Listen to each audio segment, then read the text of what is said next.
कैसे वर्णित किया है। धन जननी धन भूमि धन, धन नगरी धन देश, धन करणी धन कुल धन, जहाँ साधु परवेश।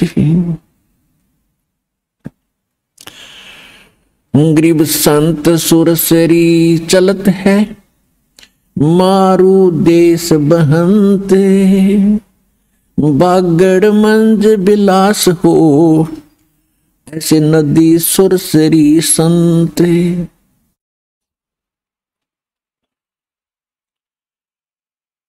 अब क्या बताते हैं कि धन है वो जननी जिसके संत उत्पन्न हुए, भगत उत्पन्न हुए, और धन है वो भूमि जहां पर उनका जन्म हुआ, और धन है वो नगरी जिसमें उस संत भगत का जन्म हुआ, और धन है उन अक्षेत्र के लोगों की शुभ करनी शुभ कर्म, और धन है वो कुल जहां पर संत प्रगट हुए, प्रवेश हुए।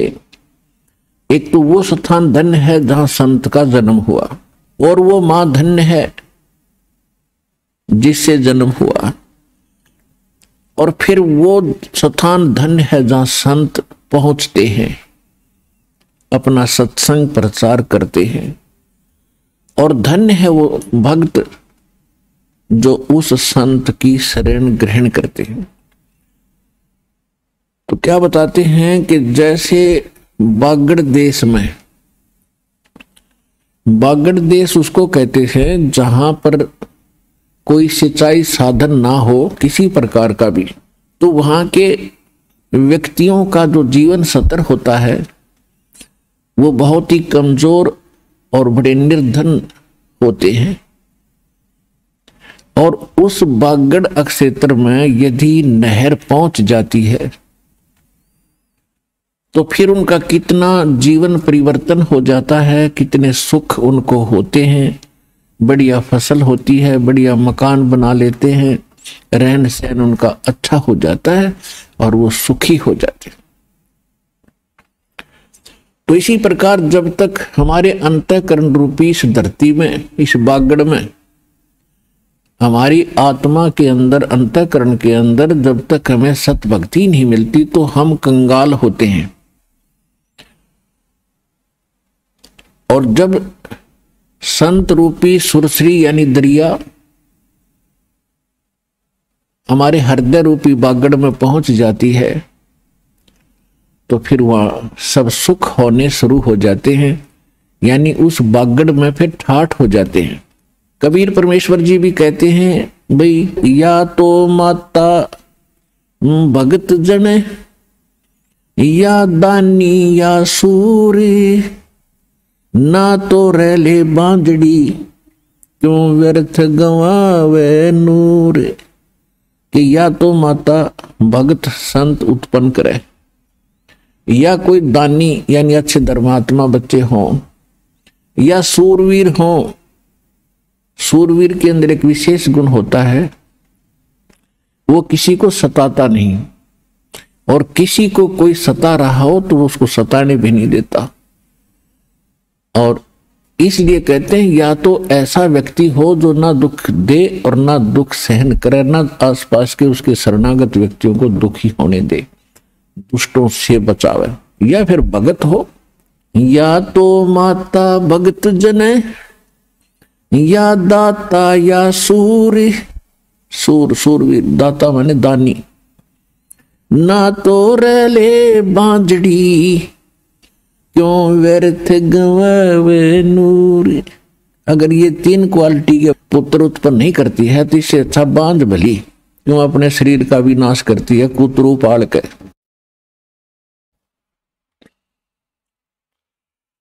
धन जननी धन भूमि धन्य, धन नगरी धन देश, धन करणी धन कुल धन, जहां संत परवेश, जहां संत आते हैं, धन्य है वो जननी जिनसे उन भक्तों का जन्म हुआ, जिनके लिए वो संत वहां पहुंच गए उनके घर पे, उनके क्षेत्र में। और धन्य है वो भूमि, धन्य है वो देश, पूरा देश। अब देखो, इस दास को माता ने जन्म दिया, परमात्मा ने इस दास को अपने ज्ञान से परिपूर्ण किया, पूरे भारत देश पर कृपा होगी। कहां कहां से पुण्यात्मा परमात्मा के बच्चे आकर लाभ उठा रहे हैं। कहते धन जननी धन भूमि धन्य, धन नगरी धन देश, नगरी धन्य और सारा देश धन्य। अब विदेश वाले तो बहुत बाद में नंबर आओगा, तब तक तो आप ढेर सारे पुण्य कमा चुके होंगे। तो इस नगरी पर, इस देश पर कितनी कृपा है।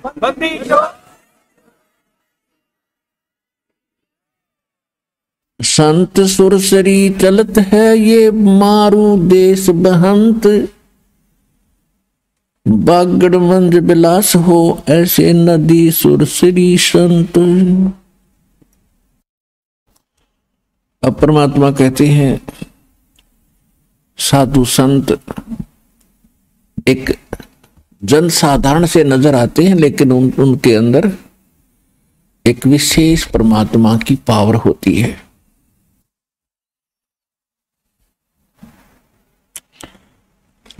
कहते हैं अकल अलूणे दीखते ये सर्व अकल के मूल, सदा रटे हरि नाम को ये झूले अनहद झूले।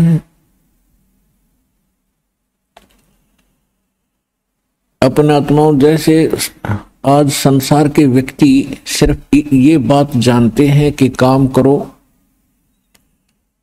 और जो काम नहीं करते और सत्संग वगैरह में जाते हैं, दो दो तीन तीन दिन लगा कर आते हैं, तो उनको मूर्ख समझते हैं। तो उसके विषय में सूक्ष्म वेद में बताया है कि अकल अलूणे दीखते, अकल अलूणे बिना अकल के, यानी मूर्ख नजर आते हैं साधु संत भक्त समाज के लोगों को। उसके विषय में क्या बताया है कि अकल अलूणे दीखते ये सर्व अकल के मूल, और ये सदा रटे हरि नाम को ये झूले अनहद झूले। समाज को तो भक्त कति मूर्ख दिखे, और भगत ने समाज मूर्ख दिखे, क्योंकि वो कर क्या रहा है, जिस कोठी बंगले और कार परिवार के लिए वो सारा जीवन न्यौछावर कर देता है, और सारा जोड़ा जाड़ा यहीं रह जाता है, 1 मिनट में मृत्यु हो जाती है। और अगले जन्म में उसके साथ क्या होगा, पशु पक्षी की योनियां भोगेगा, उन जोनियों में जाएगा। तो भक्तों को वो इसलिए अनजान दिखाई देते हैं समाज के लोग, जगत के व्यक्ति, कि ये तो अपना जीवन व्यर्थ कर रहे हैं। और उनको केवल हम बुरे इसलिए अच्छे नहीं लगते, मूर्ख दिखाई देते हैं कि ये काम ना करते, धंधा नहीं करते, खाओगे कहां से। तो ये उनकी अपनी सोच है, और अध्यात्म मार्ग इसके विपरीत है। आप काम भी करते हो, ऐसा थोड़ा काम नहीं करते, लेकिन इस काम के साथ साथ परमात्मा का नाम गणा जरूरी था, जो जगत नहीं कर रहा, इसलिए वो अनजान है। तो यहां परमात्मा कह रहे हैं कि अकल अलूणे दीखते ये सर्व अकल के मूल। ये तो सब जो अकल अलूणे, जिनमें जो दिखाए अकल नहीं है, इनमें मूर्ख है। ये कहते ये न तो सर्व अकल प्राप्त है, ये तो बहुत विद्वान और बुद्धिमान व्यक्ति है जो परमात्मा की भक्ति कर रहे हैं। अब फिर परमात्मा बताते हैं कि वो साध जो नकली हैं, भक्ति भी करते हैं, संत हैं, वो नकली गलत साधना करते हैं, गलत मंत्र देते हैं, गुमराह किए बैठे हैं भक्तों को, उनके विषय में बता रहे हैं कि जो तुम बाह्य आडंबर करके जनता में एक भगत बने दिखाई देते हो, किसी ने माला पहन रखी है, किसी ने तलक लगा रखे हैं, किसी ने मूंड मंडवा रखा, किसी ने बड़ी बड़ी जटाएं बढ़ा रखी हैं, तो उसके विषय में कहा कि भक्ति करने से बात बनेगी, ये लोग दिखावा करने से परमात्मा प्राप्ति नहीं होगी। कहते कंठी माला सुमरनी ये सभी सिलसिला मेट, कनफू का गुरुआ मिले जो जम मारी फेंट। कंठी माला सुमरनी भाई पैरे से क्या हो, ऊपर डूंडा साधु का और अंतर राख्या खो। ये कंठी माला टिक्की बिंदी लाग है और न दिखा बड़ा साधु संत भगत होगा। कहते ऊपर ते डूंडा साध का और बड़ा महापुरुष दिखाई देता है और सत भक्ति है नहीं, तो अंदर भक्ति का नाश करे बैठा है तू। क्या बताते हैं, केले की कोपीन है और फूल पान फल खाही, नर का मुख नहीं देखते जो बस्ती निकट ना जाही। वो जंगल के रोज हैं जो मनुष्यों बिद के जाही, निष्दिन फिरो उजाड़ में नो परमात्मा पावे नाही। एक समय एक व्यक्ति कह रहा था कि मैं एक बार हरिद्वार से आगे ऋषिकेश पहुंच गया और उससे भी आगे एक जंगल में चला गया। बहुत से भक्त और भी व्यक्ति जा रहे थे,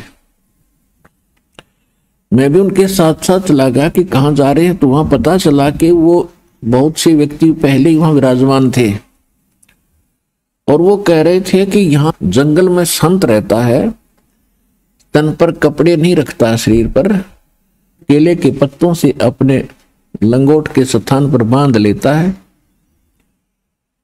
और ना नगर किसी शहर में कुछ मांगने आता है और इंसान से भाग जाता है, वो किसी मनुष्य के आसपास नहीं आता। और उसके विषय में ये कहा जा रहा था कि जिसको उसके दर्शन हो जाते हैं उसका बेड़ा पार हो जाता है, बहुत धनी हो जाता है। तो बहुत से व्यक्ति वहां बैठे थे, आपस में चर्चा कर रहे थे। एक कह रहा था कि एक दिन मैं ऐसे ही यहां बैठा था और वो महात्मा आए और मुझे देखते ही वापस भाग गए जंगल में। मेरा भी ध्यान बाद में पड़ा जब वो भागते नजर आए, यदि उनके दर्शन हो जाते तो बेड़ा पार हो जाता। अब इसके विषय में सूक्ष्म वेद में परमात्मा ने क्या बताया है कि केले की कोपीन है जो फूल पान फल खाही, नर का मुख नहीं देखते जो बस्ती निकट ना जाही। वो जंगल के रोज हैं जो आदमियों से बेद के जाही, और निष्दिन फिरो उजाड़ मैनो परमात्मा पावे नाही। कहते हो तो पशु हैं, आदमी देख कर भाजन डर के, इंसान है वो। डेरे डांडे खुश रहो ये खुसरे लहे ना मोक्ष, धरु पर लाद भाई पार होगे फिर गृहस्थी में क्या दोष। हमारे को सारा उल्टा पाठ पढ़ा रखे। परमात्मा बता रहे हैं कि आप ध्रुव और प्रहलाद को तो पार हुआ मानते हो, वो तो गृहस्थी में थे। बात ये नहीं है कि गृहस्थी ही व्यक्ति पार होगा या जिसने ब्याह नहीं करवा रखा वो पार नहीं होगा। ये भी नहीं परमात्मा कहना चाहते कि खुसरे पार नहीं होंगे, इजड़े। अब क्या बताते हैं कि डेरे डांडे खुश रहो, अपने गृहस्थी में खुश रहो और खुसरे लहना मोक्ष। यदि आप ये सोचते हो, जैसे कई भक्त कहते हैं कि गुरु तो बाल ब्रह्मचारी होना चाहिए, गुरु तो बाल ब्रह्मचारी और चेला गरबारी तो कैसे पार पड़े? कमाल की बात है। अब जो औषधि गुरु खा रहा है, मान ले उसके पेट में दर्द हो गया, तो गुरु जी जो औषधि खा रहे हैं वो ही चेले भी खाएंगे। अगर वो रोग है तो दोनों ने एक ही औषधि खानी पड़ेगी। तो इसी प्रकार जो साधना गुरु मान ले, ब्रह्मचारी भी है तो कोई बड़ी बात नहीं, अच्छी बात है, लेकिन मोक्ष होगा सच्चे भक्ति से। वो चाहे गृहस्थी में रह के कर लो और चाहे ब्रह्मचारी रह के कर लो। और कहते हैं यदि तुम नो सोचो हो कि ब्रह्मचारी ही मोक्ष प्राप्त करेंगे तो खुश रे, इजड़े तो जन्म जात ब्रह्मचारी है वह, फिर वो तो तुम तो पहले पार हो जाते, तुम्हारे गुरु से ही पहले पार होंगे। तो दुराचार बुरा बताया है, मन में दोष और किसी बहन बेटी की तरफ बुरी नजर, ये बहुत पाप का काम है। बाकी अपना कहते हैं डेरा डांडा खुश रहो, जैसा भगवान ने व्यवस्था कर रखी वैसे रहो और पार हो जाओगे। तो यहां बता रहे हैं कि फिर कहते हैं डंब करें डूंगर चढ़े अंतर झीनी झूल, जग जाने बंदगी करें ये बोवे सूल बबूल। अब हमने ज्ञान तो था नहीं, हम कोई साधु संत को देख लेते और वो डोंगी थोड़े से ऊंचे स्थान पर बैठा करे, अक्सर न दिख जानो हाँ साधु बैठा है चमटा गटे। तो श्रद्धालु तो भगवान की तलाश में होते ही वहां पहुंच जाते, उन्हें चढ़ावा मत्था टेके दूधों के लोटे ले जावे। तो परमात्मा इसके विषय में कह रहे हैं कि डम्ब डम्ब मन पाखंड करते ही लोग दिखावा, डम्ब करें डूंगर चढ़े ऊंचे स्थान पर बैठेंगे और अंतर झीनी झूल, अंदर कुछ है नहीं, उसके पास भक्ति नहीं।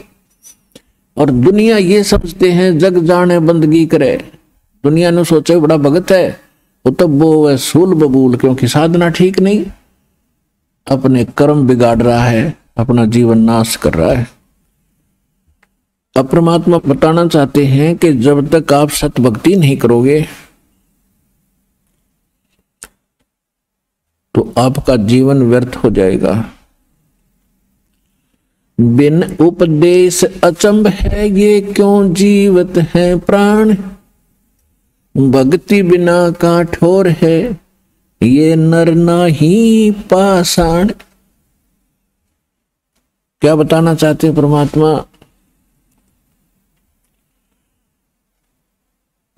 कि जो उपदेश लेकर के भक्ति नहीं कर रहे हैं सच्चे गुरु तो हैं,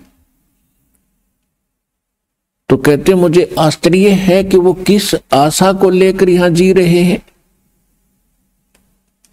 और भक्ति बिना काठोर है, ये नर मनुष्य नहीं है, वो पत्थर है। ये देख रहे हैं कि एक व्यक्ति बड़ा सेठ था, खूब संपन्न था, संतान थी, बड़ा सुखी था, और मृत्यु हो गई 1 सेकंड में एक्सीडेंट के अंदर। अब बता किस आस पर जी रहा था वो बोला व्यक्ति। तो यहां परमात्मा कहते हैं बिन उपदेश अचंभ है, आश्चर्य है, ये क्यों जीवत है प्राण, किस लिए जी रहे हैं। और भक्ति बिना काठोर है, ये पत्थर है मनुष्य नहीं, नर नाही पाषाण। अब परमात्मा बताते हैं कि साधना भी कर रहे हो और विश्वास नहीं आपको परमात्मा की भक्ति में, तो वो भक्ति भी व्यर्थ है।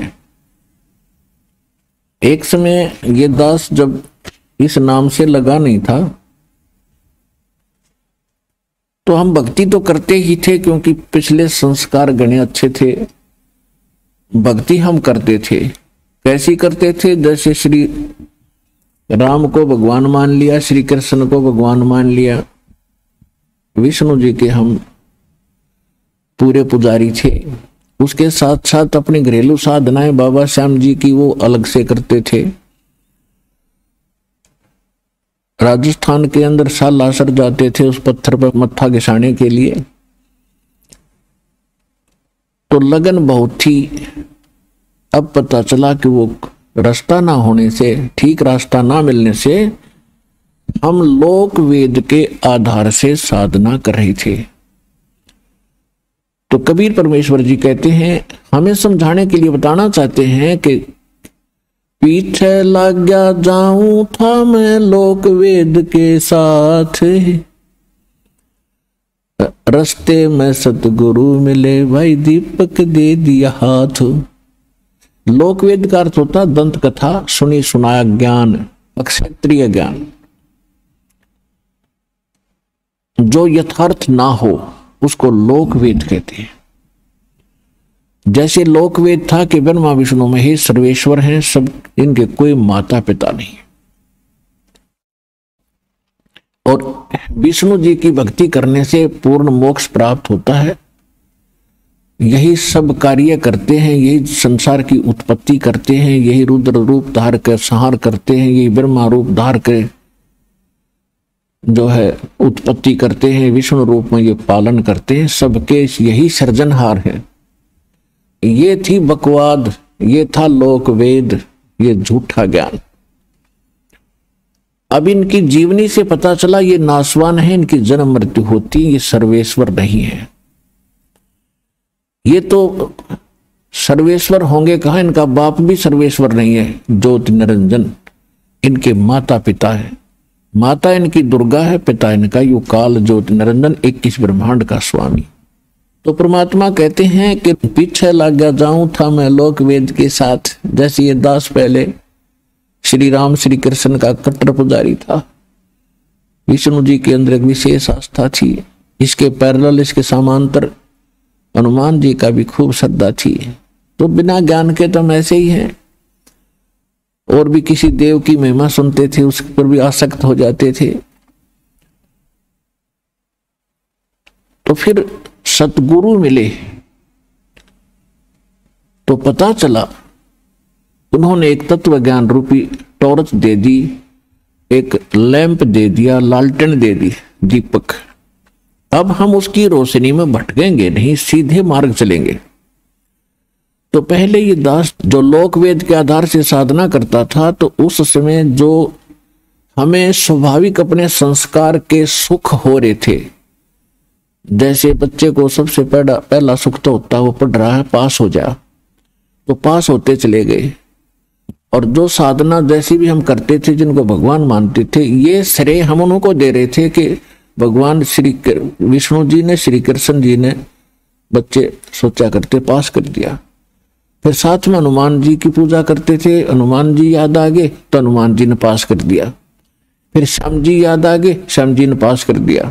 फिर नौकरी लगी तो यही क्रेडिट देते थे कि भगवान विष्णु, भगवान शिव जी और बाबा हनुमान, इनकी दया होगी। फिर विवाह हो गया, संतान हुई, बेटा बेटी होगी, तो ये भी श्रेय हम इन्हीं को दे रहे थे कि इन्होंने मौज कर दी। अब पता चला तत्व ज्ञान की रोशनी से कि ये तो हमारा पूर्व संस्कार, पिछले जन्म के जो मस्तिष्क में लिखी हुई थी वही उपलब्ध हो रही थी, और जो साधना हम कर रहे थे वह साधना ही नहीं थी, वह शास्त्र विरुद्ध साधना थी, जिस कारण से उससे कोई सुख होने वाला था ही नहीं।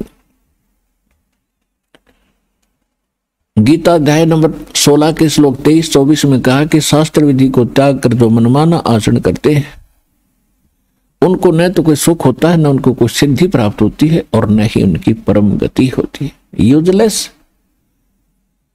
फिर ये भी साथ में कहा है कि 24वें श्लोक में कि इससे तेरे लिए अर्जुन कर्तव्य और अकर्तव्य की व्यवस्था में सदग्रंथ ही प्रमाण है।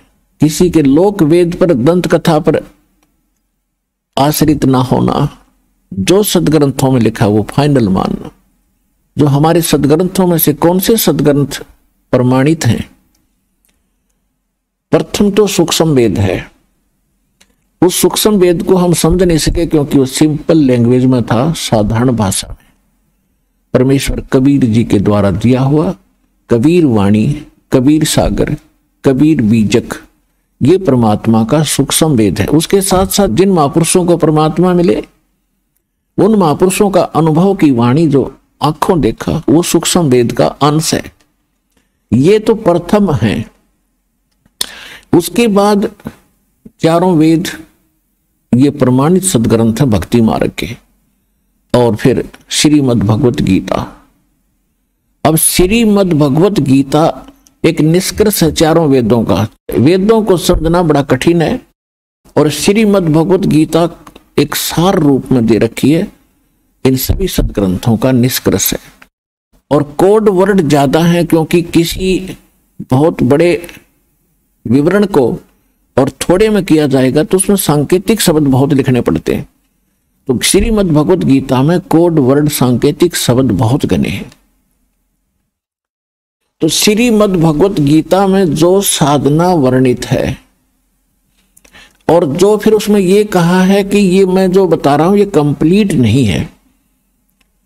चौथे अध्याय के 32वें श्लोक में बताया है कि यज्ञों की विस्तार के साथ जानकारी, यज्ञ माने धार्मिक अनुष्ठानों की, धार्मिक साधनाओं की जानकारी सच्चिदानंद घन ब्रह्म की वाणी में ब्रह्मणे मुखे।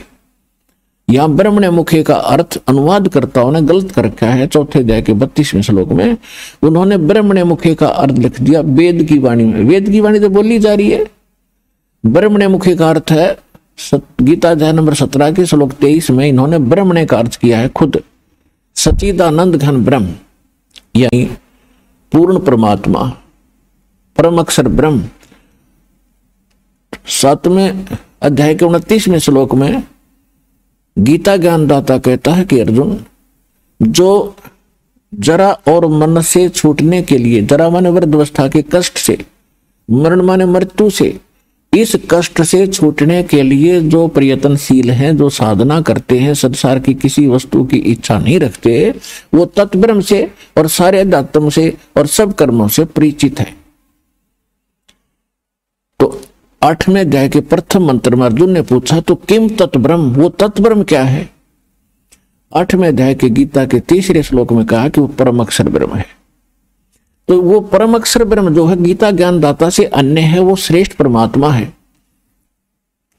तो चौथे अध्याय के 32वें श्लोक में जो सच्चिदानंद घन ब्रह्म ब्रह्मणे मुखे कहा है, वो सच्चिदानंद घन ब्रह्म उस परम अक्षर ब्रह्म के विषय में बताया कि उसने जो अपने मुख कमल से वाणी बोली है वो सच्चिदानंद घन ब्रह्म यानी परम अक्षर ब्रह्म की वाणी है, वो पूर्ण परमात्मा के मुख से बोली गई वाणी है, उसमें विस्तार के साथ कहे गए हैं।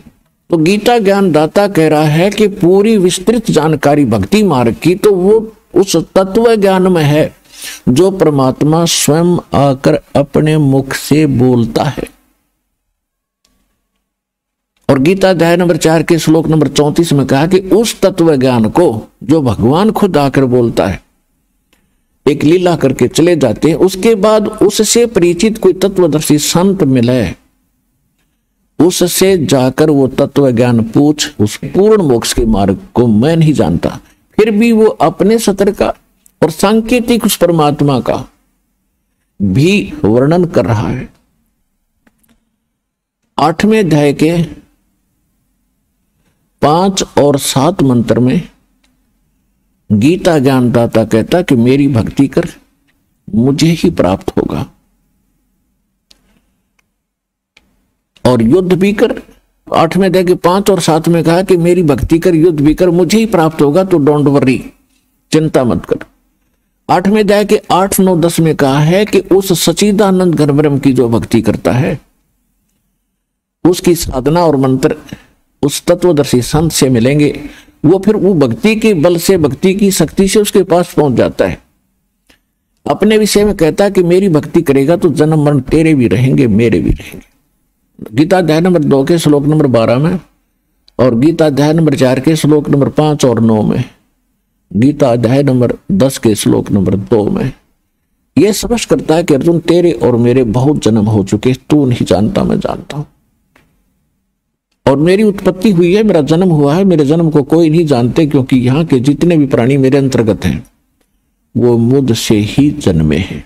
फिर ये कहता है मेरी भक्ति करेगा, जन्म मरण तेरा भी रहेगा और मेरा भी रहेगा। गीता अध्याय नंबर 15 के श्लोक नंबर 1 से 4 में कहा है कि तत्वदर्शी संत की पहचान बताई है कि उल्टे लटके हुए संसार रूपी वृक्ष के सभी विभाग जो बता देता है, ये पहचान है उस संत की कि वो तत्वदर्शी संत है। और 600 वर्ष पहले परमात्मा ने अपने सूक्ष्म वेद में तत्व ज्ञान में कहा था, अक्षर पुरुष एक पेड़ है, सरपुरुष वाकी डार, ज्योति निरंजन, और तीनों देवा शाखा है, ये पात रूप संसार। तो परमात्मा स्वयं तत्वदर्शी संत की भूमिका करते हैं और तत्व ज्ञान बोलकर चले जाते हैं। उसके बाद इस दास पर कृपा करी है उस तत्वदर्शी संत बनाने की, और आज इस दास ने वो सभी उल्टे लटके संसार रूपी वृक्ष के विभाग सार्वजनिक किए हैं। तो ये दास वर्तमान में एक तत्वदर्शी संत इस विश्व में और दूसरा है नहीं, ये भ्रम ना पड़ता। अब कई कहते हैं कि अपनी बड़ाई करते हैं वो संत नहीं होते। पुण्यात्मा, बड़ाई तो होती है बकवाद करना, और सच्चाई कहना बड़ाई नहीं होती। जैसे 1000 के नोट पर लिखा हुआ है कि मुझे जो प्राप्त करेगा उसको 1000 रुपये दूंगा, क्या वो बड़ाई कर रहा है? वहां सच्चाई लिखी है, ये 1000 रुपये आपको देगा ही देगा। इसी तरह समझ लेना।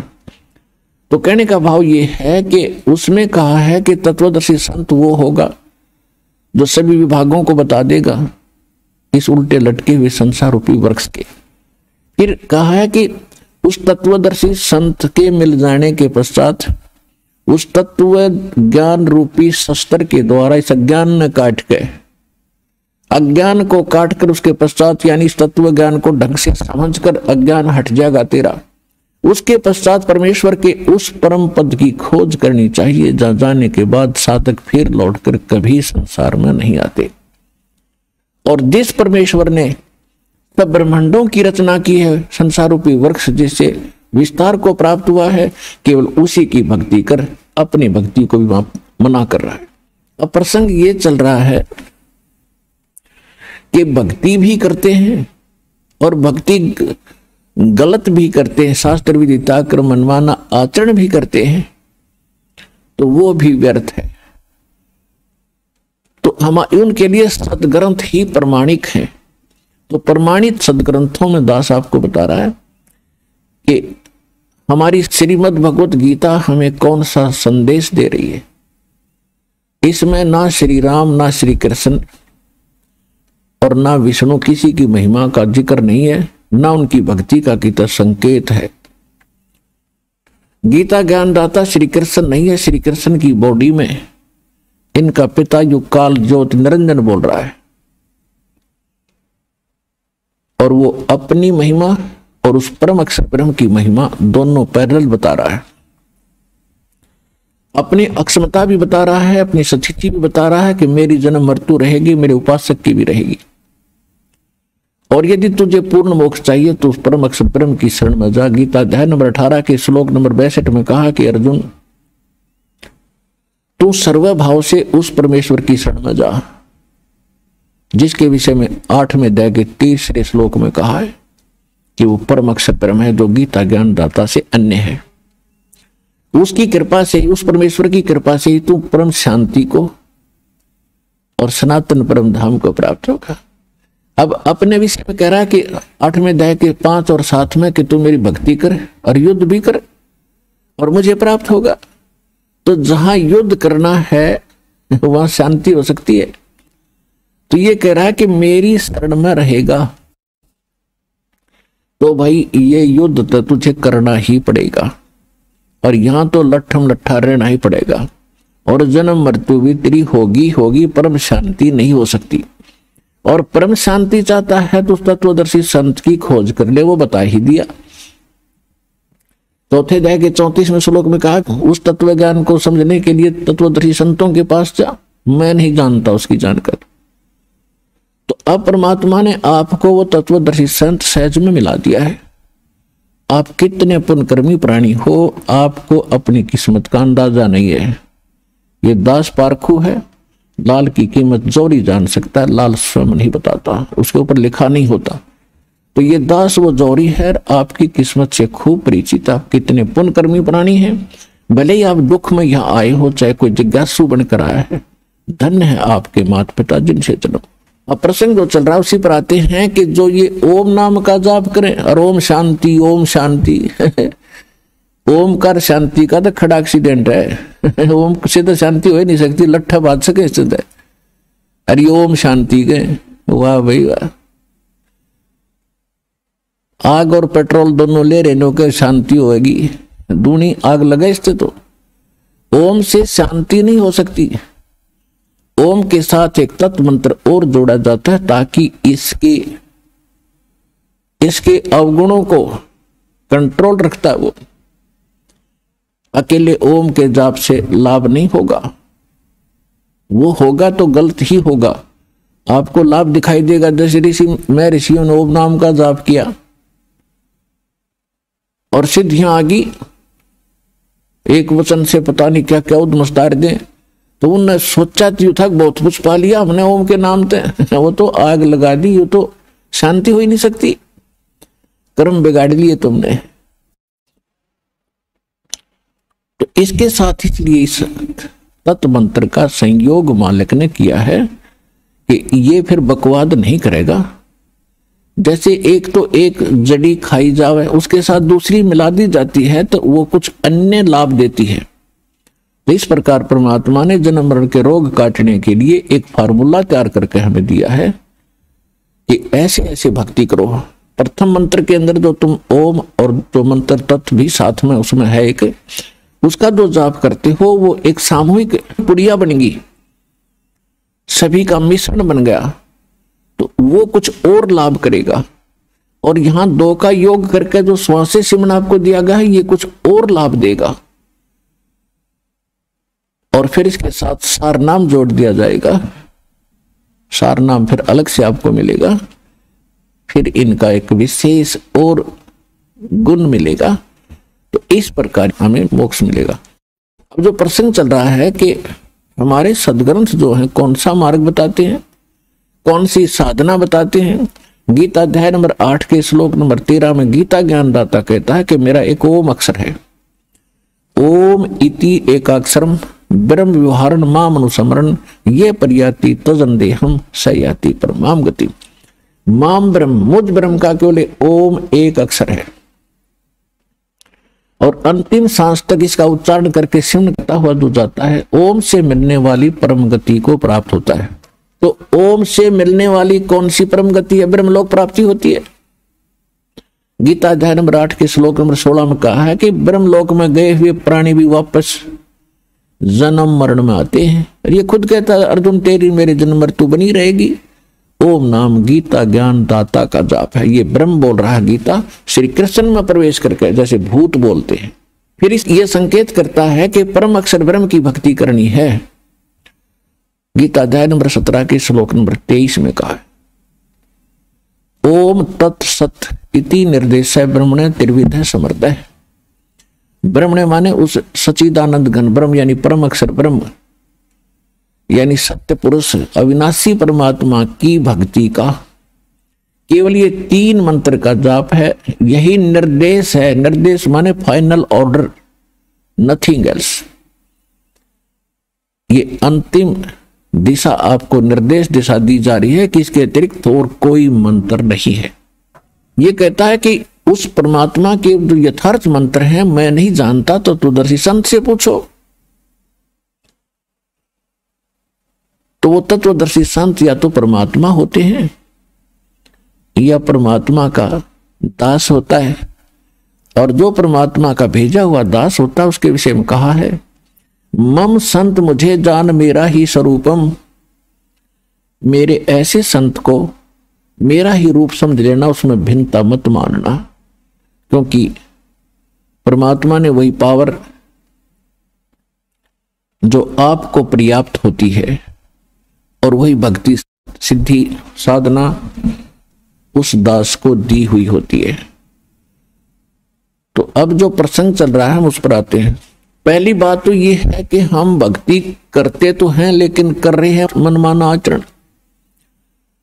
और जो साधना हम कर रहे थे उससे जो सुख हो रहा था हम सोचे थे इन्हीं देवताओं ने हमें दिया है।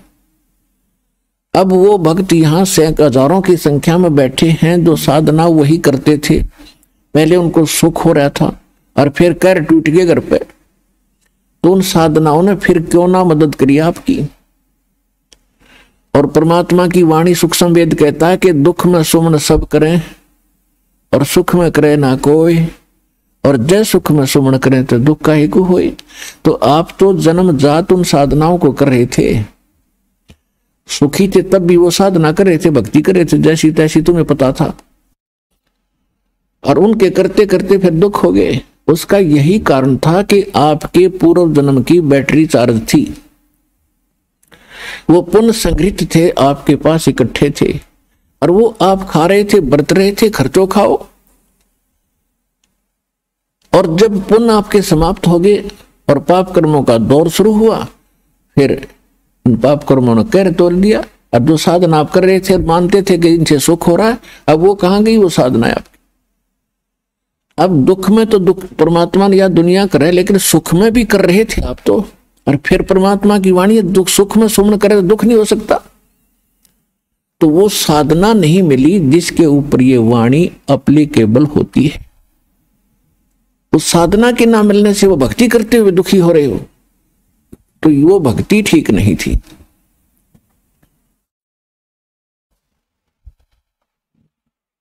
अब परमात्मा कहते हैं कि भक्ति भी करते हो और शास्त्र विदिता का मनमाना आचरण आप कर रहे हो, तो वो भी आपका व्यर्थ है। फिर आपको सही भक्ति मिल गई, सत साधना भी मिल गई, और आपको विश्वास नहीं भगवान में। आप जो साधना कर रहे हो उस पर विश्वास नहीं है, परमात्मा क्या कर सकता है, ऐसा नहीं हो सकता है। जैसे पुराने ज्ञान से हम इतने कंडम हो गए, अंतःकरण इतना मलिन हो लिया, हम किसी भगत से सुनते हैं, जो प्रथम भक्त आते हैं यहाँ, और वो दूसरे पुराने भक्तों से सुनते हैं कि मुझे ये लाभ हुआ, मुझे ये लाभ हुआ, तो उनका विश्वास नहीं होता इन बातों का, क्योंकि उनके साथ कभी ऐसी घटना घटी नहीं। ऐसी घटना घटे क्योंकि वो भक्ति ठीक नहीं थी। अब कोई ये कहता है कि मैंने कनेक्शन लिया बिजली का और मेरा पंखा अपने आप चल रहा है, और दूसरा पंखा वो भी टांग रहा है और उसको कनेक्शन मिला नहीं, तार सारे फिट कर रखे हैं, कनेक्शन भी किकर का लटका बांध रहा, कोई उसने दे रखा हो तो कनेक्शन उसको पावर हाउस से संबंधित ना हो व्यक्ति, तो उसका पंखा नहीं चल रहा। वो कभी हवा में पे घूम लिया, वो दूसरी बात है कि कभी कभी चलता तो है पर इतना नहीं चलता जैसे आप कहते हो। और वो कह रहा है कि मेरा डटा नहीं डटता, ऑफ करूं जब बंद हो है, तो उसका विश्वास नहीं हो रहा। किसको?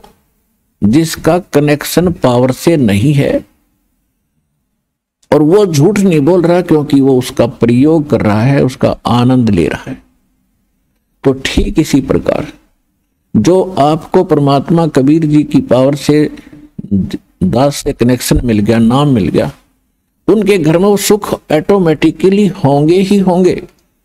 और दूसरे जो गुरु भी बना रहे हैं, उन गुरुओं के पास आगे कनेक्शन भगवान से है नहीं, तो वो समझ लो कि कर लठ का तार बांध गए, आगे तुम्हें कनेक्शन दे बैठा है, वो कति निरा निकम्मा आदमी है, उसका पावर से कनेक्शन नहीं है। परमात्मा से नहीं जुड़ा हो व्यक्ति, जिसको तो आप गुरु मानकर उससे नाम लिए बैठे हो। जब आप पावर से जुड़े हुए किसी तार से जुड़ोगे तो फिर आपके भी पंखे ऐसे ही खखाट ठावेंगे, ऐसे ही चलेंगे।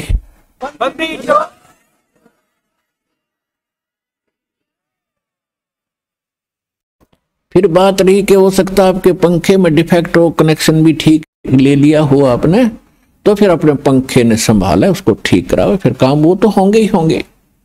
तो आपके अंतःकरण में विश्वास होना अनिवार्य है। तो दास आपको एक कथा सुना होगा।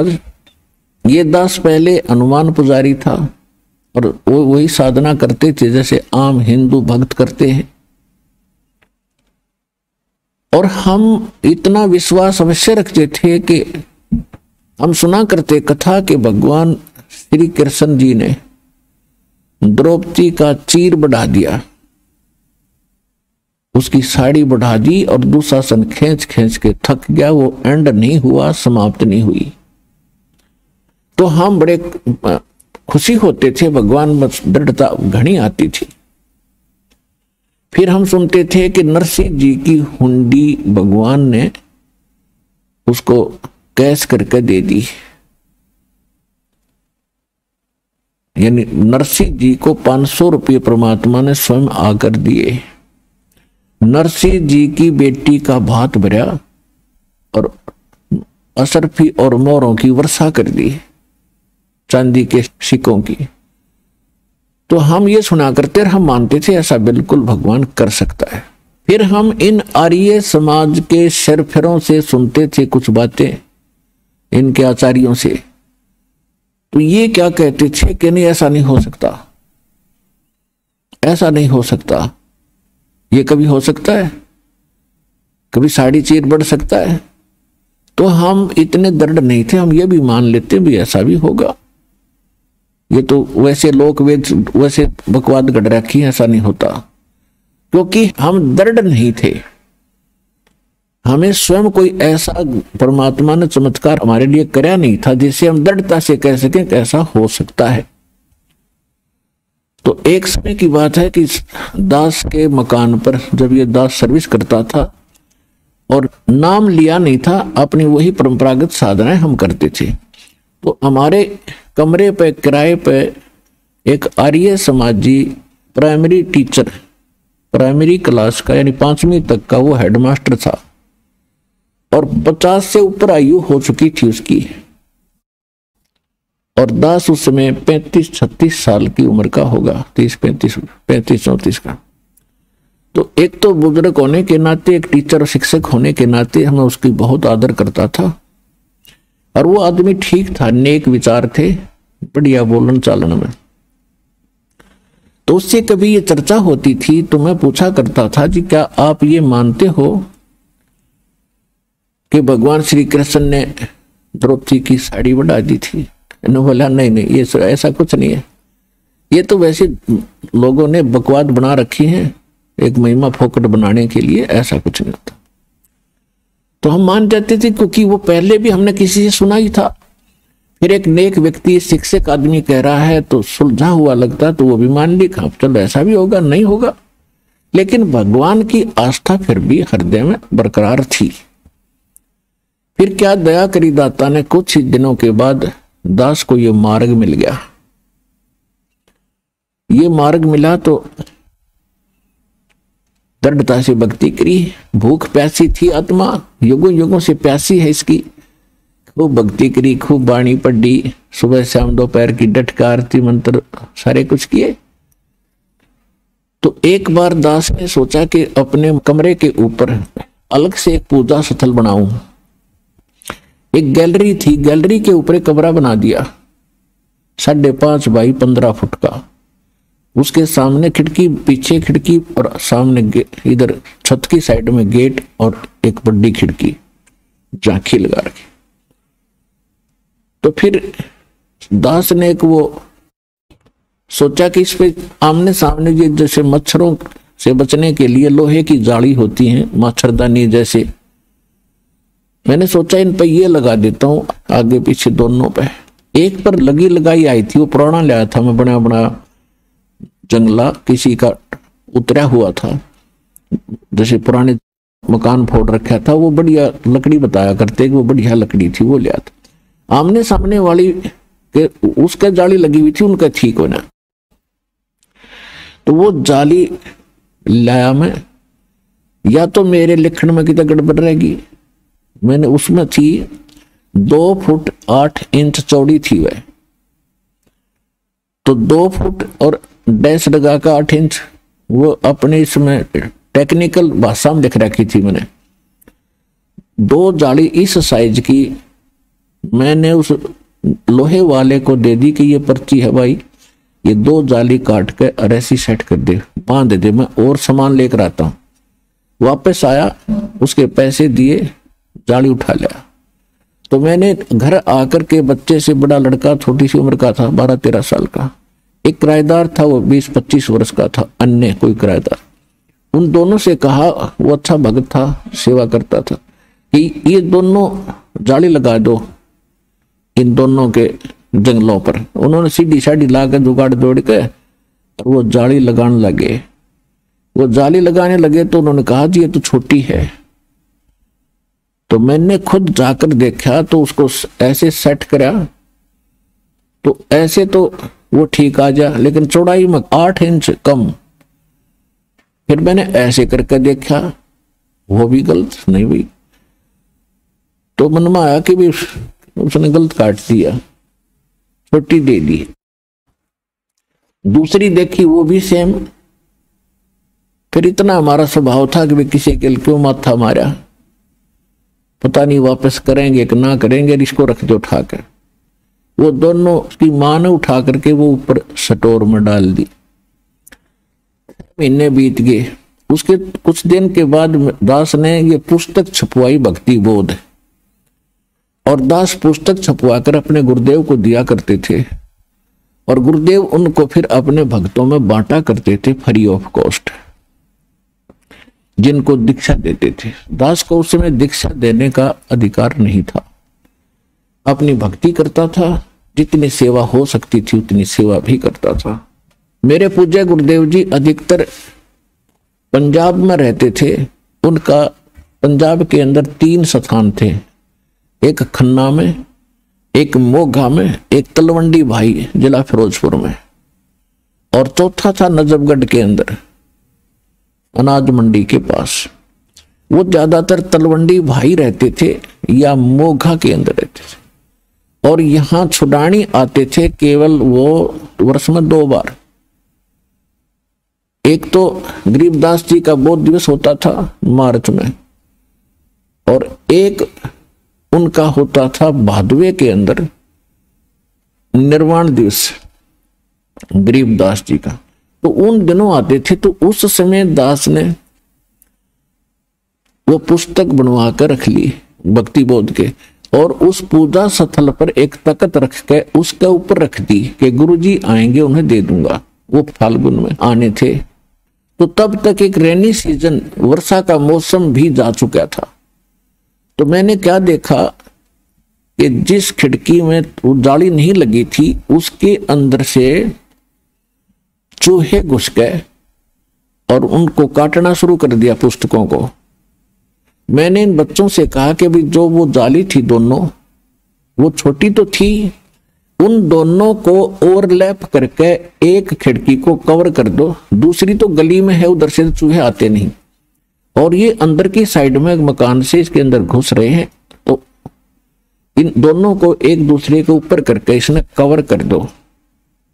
ऐसा दास कहकर अपनी ड्यूटी पर चला गया। तो ये बालक था, बड़ा लड़का छोटा ही, उसकी माँ कहती रही तेरा पापा कह गया है तो इसने लगा दो। दोनों भाई लगा के सीधी साड़ी। वही किराएदार जिसके सामने वो छोटी सिद्ध हुई थी, तो वो किसी फैक्ट्री में नौकरी करता था। वो शाम ने 5 बजे के बाद आया और मैं आया 6 बजे। तो मुझे तो लगन थी आते ही कि उन्हें लगा दी होगी तो ठीक है ना, मैं साथ लग कर लगवाऊंगा, वो तो घना खराब कर देंगे चूहे। मैंने आकर देखा लगा रखी जाली, और एक जाली वहीं पड़ी नीचे जहां वो लगा रहे थे, वहीं पर नीचे, और वो खेलने चले गए। मैंने इनकी माँ से पूछा कि ये जाली बदलवा लाए क्या ये बच्चे? तो कह रही थी कहाँ बदलवाओ थे, आपके जाते कहने लगी थी। मैं इसने भाई इसने लगा दे, यू खेलता रहा, आपके आने का टाइम हुआ जब ये न लाई है, दोनों ने डरता नहीं। अब मैंने उतार कर दिया स्टोर से चौकी। तो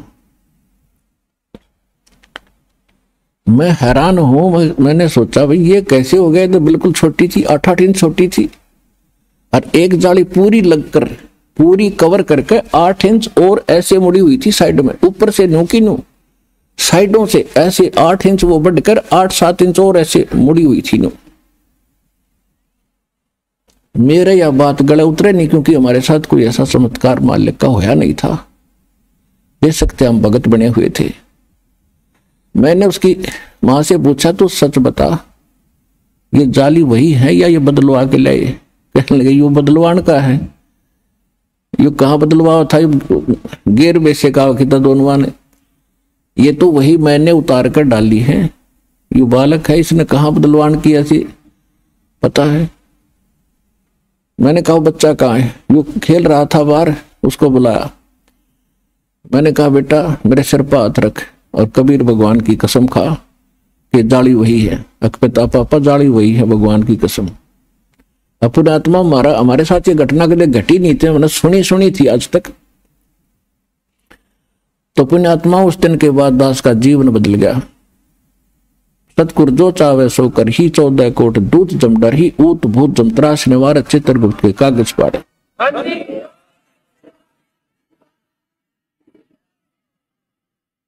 तो फिर उस किराएदार से पूछा मैंने कि भाई सच्ची बताओ कि जी अभी आंटी ने उतार कर दी थी स्टोर से, हम दोनों लगाई है। मैंने उनसे कहा कि भाई ये छोटी नहीं थी जब तुम लगा रहे थे? तब उसको याद आया, कहा ये तो छोटी थी। मैंने कहा बेटा मेरे सिर पर हाथ रख और कबीर भगवान की कसम खा कि जाली वही है। अकपिता पापा जाली वही है, भगवान की कसम। अपने आत्मा छोटी नहीं थी जब तुम लगा रहे थे? और मेरे सामने ये स्टोर में डाली थी पहले। तो करे तो आश्चर्य हो गया। बोला बेटा मुझे मालूम है क्या हो गया। तो फिर दास को इतना दृढ़ विश्वास हुआ और उसका ये प्रतिफल ये हुआ, यू भाग लाग गया भगवान का। जब तक हम डगमग है, विश्वास नहीं होगा तो हम भक्ति भी नहीं कर सकते। कोई ना कोई हमें डगमग करके हमारी भक्ति और रास्ते का नाश कर देगा। तो फिर जो लगन लगी इस दास के, अब चाहे को सारा देश न्यू का भगवान न्यू नहीं कर सकता, दास नहीं मान सकता, भगवान ना नहीं, फिर वो कुछ कर ही नहीं सकता, तो वो तो नकली आदमी है। तो कुछ दिनों के बाद क्या हुआ कि फिर मैंने सोचा कि ये कितना अच्छा आदमी है, आर्य समाज का जो व्यक्ति है, दानंद के विचारों से प्रभावित है और ये नहीं मानता कि भगवान कुछ ऐसा कर सकता है, तो ये बहुत अच्छा आदमी है, मेरी बात ने जरूर मानेगा। क्योंकि मैं कोई लटोटर करनिया ना, मैं कोई दुनिया को ठगने वाला नहीं, ना कोई जब तक उपदेश देने का भी आदेश था, कोई ने सोचा लालच में कर रहा होगा, तो इसको मेरी बात का विश्वास होगा। और कोई मैं अनएजुकेटेड नहीं, जूनियर इंजीनियर की पोस्ट थोड़ा बहुत पढ़ा भी हूं, तो मेरी बात शायद ही जरूर मानेगा। तो मैंने उसको बुलाया अपने बैठक में, ड्राइंग रूम में, और उनसे फिर चर्चा शुरू की। बच्चे वहीं बुला लिए, इनकी माँ बुला ली, और मैंने कहा जी मास्टर जी क्या आप मानते हो कि भगवान श्री कृष्ण ने साड़ी बढ़ा दी थी? कैसी बात करते हो आप? नहीं नहीं ऐसा कुछ नहीं हो सकता।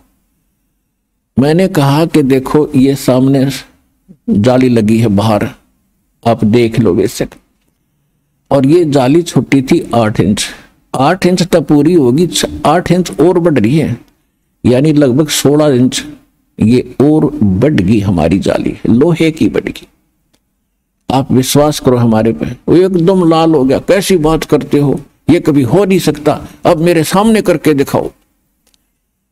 मैं बड़ा हैरान हुआ, यार आदमी दिखा था बढ़िया, ये तो गोबर है कतिया डंगा डांगर, क्या बोला कहते आप करके दिखा। मैंने कहा जी मैं ये नहीं कहता कि मैंने कराया, भगवान ने किया, जैसे मैं नहीं मानता। तो मैं चुप हो गया और अंदर से दुखी हुआ।